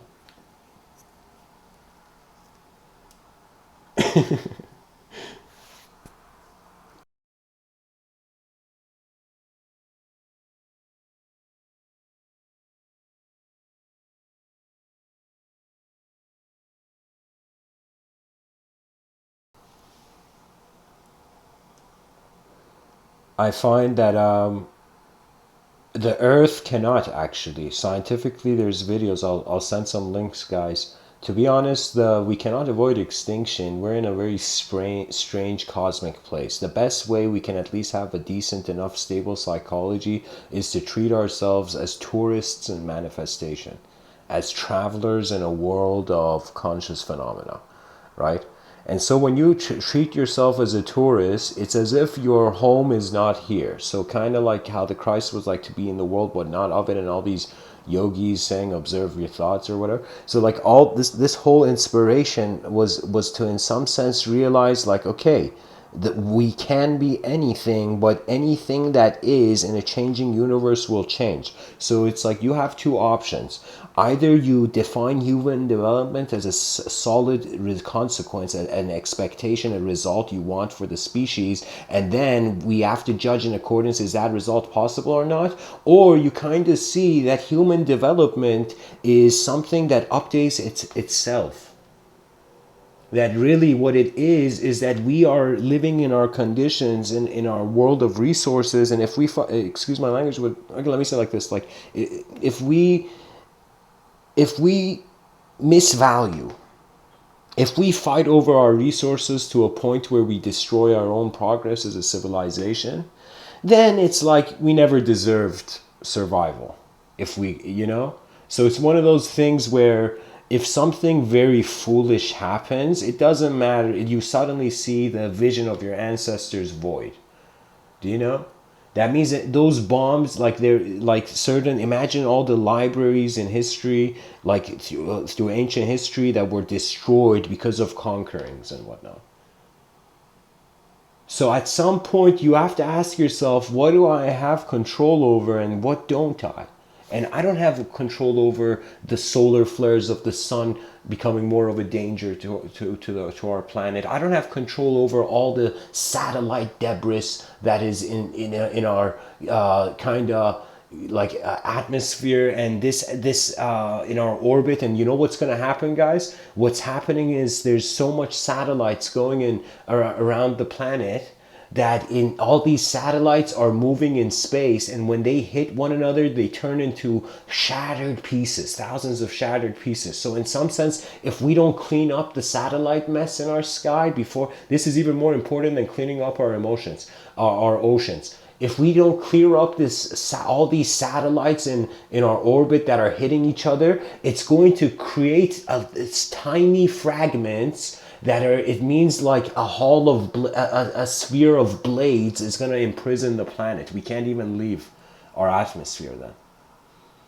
So you see, I don't know if Earth can survive human development. So, like, of course, Carl Sagan would say the Earth was the Earth doesn't care if you put a plastic bag. It's been here longer.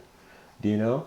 So the Earth can survive, but if you mean an Earth that human beings can live in, how long that can survive, you know,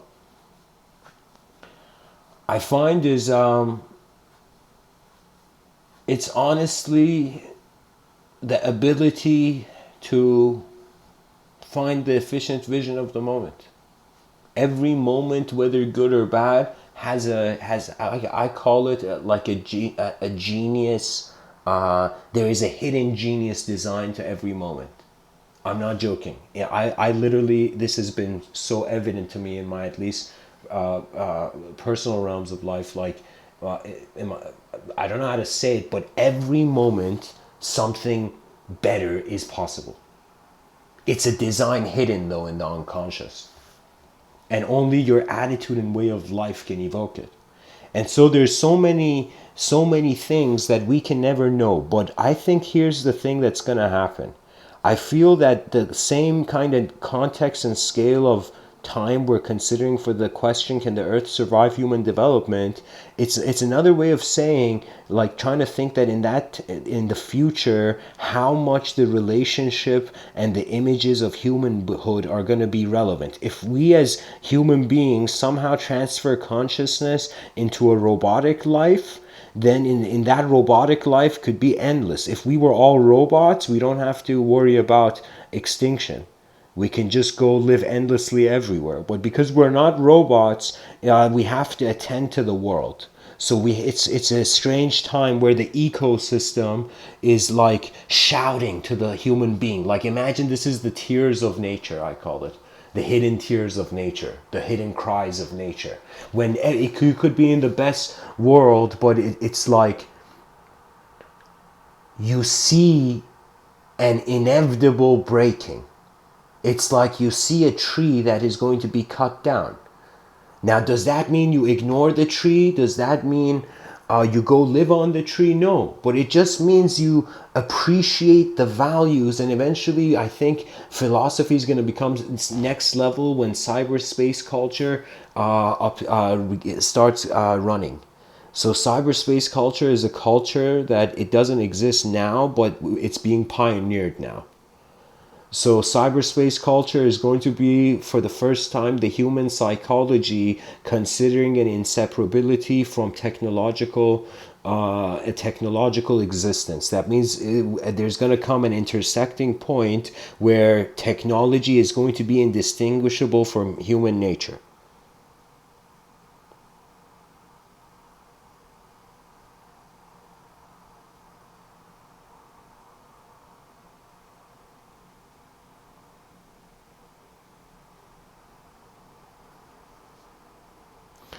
So anyways, guys,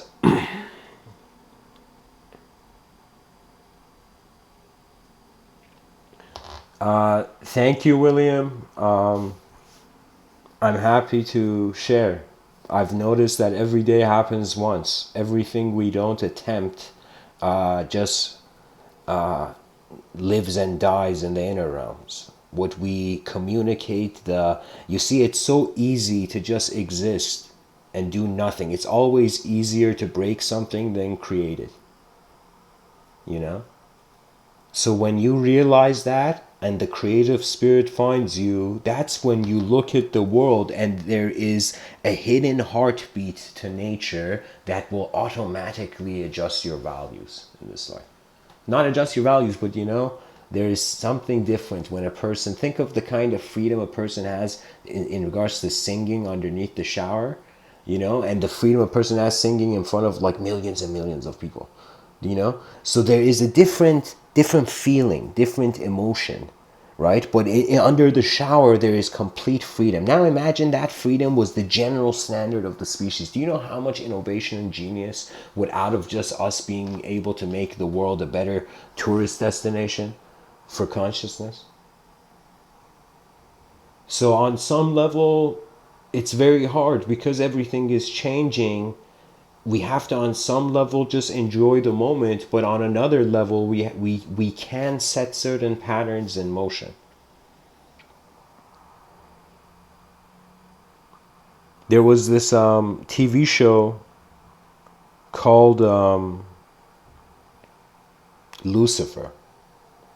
This TV show, in it there was an actor playing this angel that was called Uriel, I think, and he was an angel that with one he would just touch one thing, this angel character, and whatever he would touch would start a pattern that would not end. So it was as if this being that could see how every movement, he could follow the echo of that pattern to its end. The person could see before.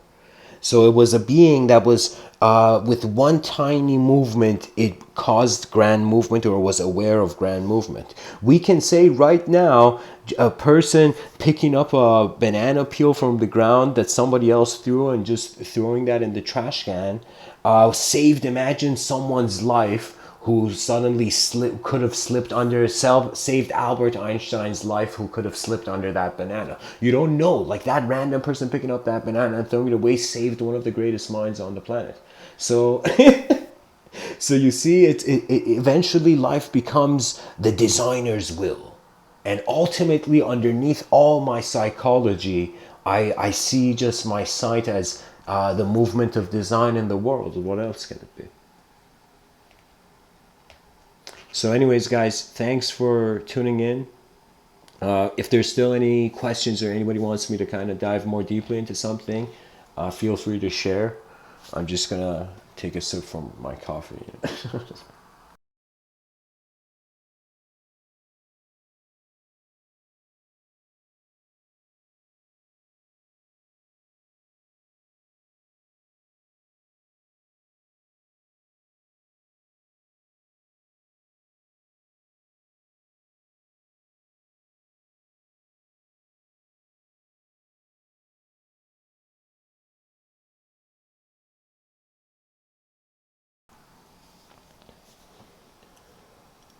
Yeah, interesting, guys. Interesting. I gotta respond. First of all, thanks, guys, for the great comments. I always appreciate vision from other minds. Ivan,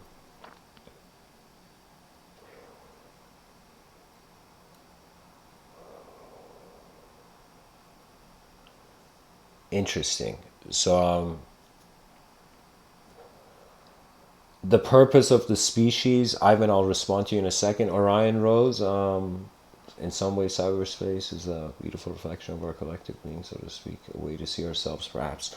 Yes, but it's also a time where the children in those cyberspace cultures, their philosophy will no longer be natural. That means they will think the world is a computer program. They won't think it's nature. Do you see? So there is a danger, but there's also, you're right, Orion Rose, there is a collective being there. In the cyberspace culture, everybody has a freedom to be who they want in the video game of the world.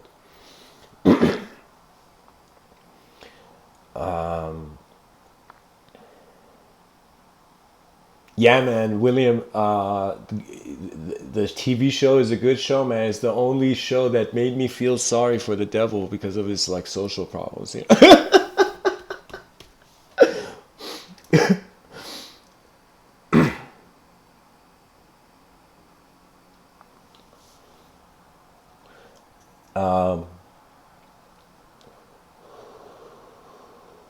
So Orion Rose, I'd be interested to know if you're comfortable to share what kind of shamanic work you do.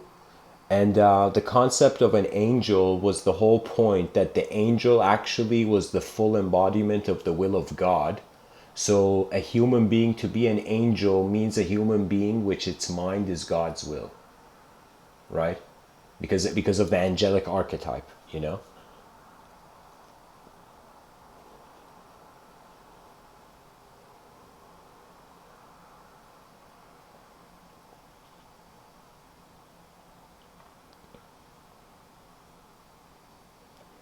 Yeah, The Shape of Water. I haven't seen it to be honest, but I know it's a very. I think it's a very big film. So, guys, I feel here's the thing. Let's start from a multi-level kind of answer. Various eyes open in the world. Each moment of sight has its own access. Then its behavior and psychological development will decide whether it is willing to see beyond. You know, whether it's willing to observe more than its self. So think as if you're living two lives. One life, everything, every value around you is orbiting around yourself. You're the center of that universe. And imagine you're living a life where you're not the center of the true universe. You know, so at that point, just an awareness to language prior to going into any sort of experience of the transition of consciousness is crucial. I say language before spirituality. Study language before spirituality. That means the mind is actually a ladder to the soul, or some say a mirror.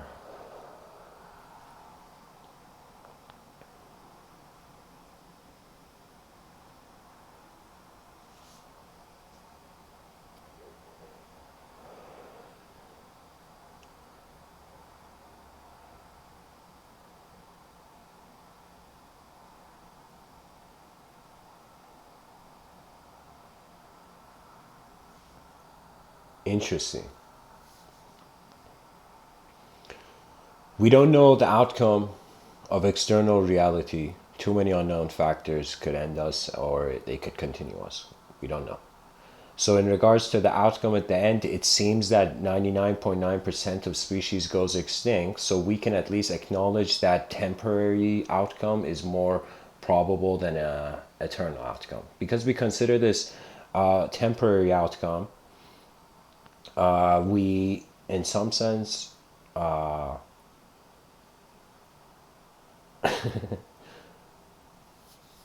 you can choose to wear any thought. There is freedom to be anything. You can feel your Zeus right now. You can feel you have the hammer of Thor when you're like putting a nail on the wall to hang your artwork. You can feel you can the mind can of course be multi-leveled. But the thing is whatever you do there has to be an inner trust and inner authorization or when you go through that experience you won't trust it.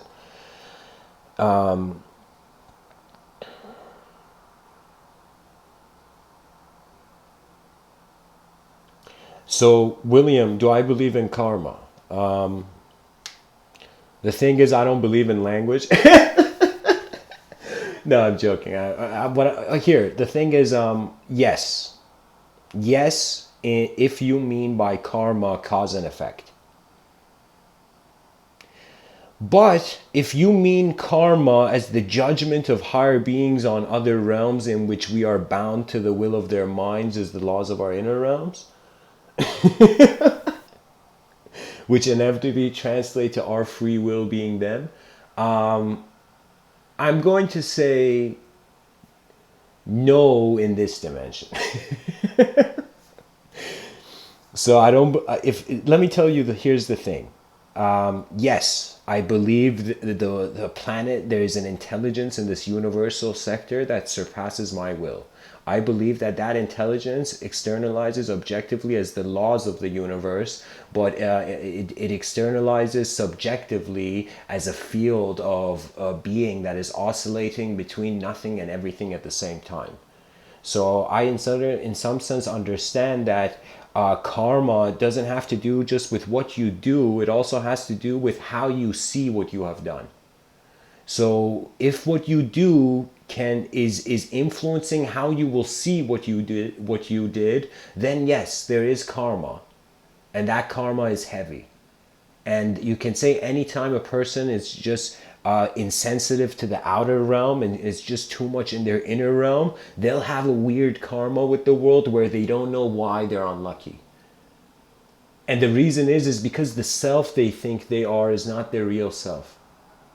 That means their mind is doing extra work, so it's making extra mistakes. You see, some people have even said it's like the mind is like a phone app and it has a bunch of apps open. So you are getting rid of all these apps. You can say enlightenment is when the phone is turned off and the being is just aware of the hand that's holding the intelligence of the moment of being. Right? That's a moment where your free will be indistinguishable from the divine will, in the same way that technologies may arise in the future, where the technology will be indistinguishable from reality. So this has been always a curious concern of mine, where what we are considering to be our home for the mind. And I've realized the mind is too alive to be chained in language. So, and I do have a relationship with karma, guys. I'm not saying like karma, I could tell you it's sometimes I have prayed for my future self. Sometimes I have kind of watched archetypes that I have held so dear for many years. Certain versions of myself, just like life sometimes takes things away from you and sometimes gives things to you. But during that whole time, what are your eyes looking at? And that's the solution to karma. You understand how sight is being reality, and to understand that it has to do with how much you abide by your nature. I'm telling you, in 2000, let me tell you hilarious, 2011, that was a point in my life where I in my writings and kind of journals I've written, like it was the cloudy days of my life. And I remember I had this strange karma. I would even like tell my brother, others, that it felt like everything I did, like Midas in Greek mythology, you know how he touched everything, it became gold? I felt everything I touched was moved away. I felt everything I cared about didn't care. So I felt a sort of karmic quarantine, right? In 2011. And that the karmic quarantine occurred because I remember I had a sales job at that time. Kind of, it was a charity job, but deep down it was like some sales thing. But it was for Red Cross, donations for Red Cross. And I remember I had this kind of ego at the time that if you saw me then, you would have more reasons not to listen. You know? So what I mean is that I back then I was obsessed with self, and any person who is unauthentically obsessed with themselves, and being obsessed with yourself could also be being obsessed with your future self. There's a difference between the novice and the master swordsman. The master swordsman did not bring out the sword in every fight. He tried to first combat the moment with his mind, then bring out his weapon if needed. Do you know? There was a sort of ability to observe and shift and observe and maneuver and observe and advance and observe, and so it's this constant re-updating of the moment with yourself. So just like how like you can write a post half finished, then reset the browser, and suddenly like the whole thing resets with no memory of the post. So similarly, it's kind of like that.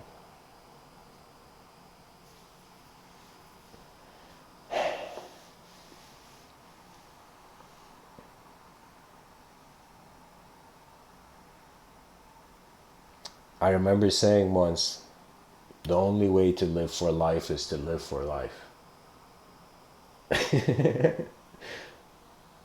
Or the only way to live for life is to live for life. So what does that mean, live for life? Trust, as it's like after you have trusted the known dimensions, you reach a point where you either still distrust the unknown dimensions, or you realize, what else can I do after I've trusted the unknown dimensions? You trust the unknown dimensions. The unknown dimensions are constant reawakenings while you're awake. So it's kind of saying like you can wake up while you're awake, but you wake up to your subjective realm. You suddenly realize you don't have to be someone based on just how one moment in your life defined you. You know? You find a freedom from all the personalities that your conditioning is making you feel you have to be. You see, the world is, what's happening is our thinking is not our voice. Sometimes it's the voice of our environment, sometimes it's the voice of our ancestry. That means I have done things in this life that I would probably feel if my ancestry was alive, like I would still honor them, but I would tell them that the world I live in is a different world than they can understand. You know?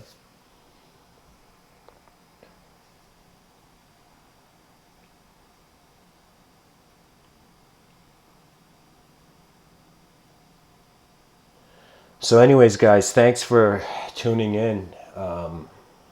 I hope this talk was helpful.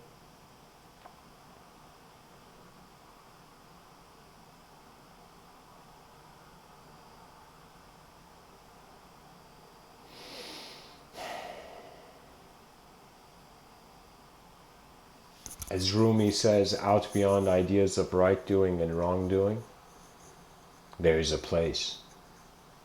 I'll meet you there. And when the soul sits on that grass, the world is too full to talk about. And he also says, I've lived on the edge of insanity, wanting to know reasons, knocking on a door. The door opens, I've been knocking from the inside. You are you. And it's like, that is the freedom of the free will. The evolutionary pathway for the human mind is actually the advancement of its free will into further actual realization of what is, rather than what has to be or what was. We return to our species with eyes that have the freedom of the stars.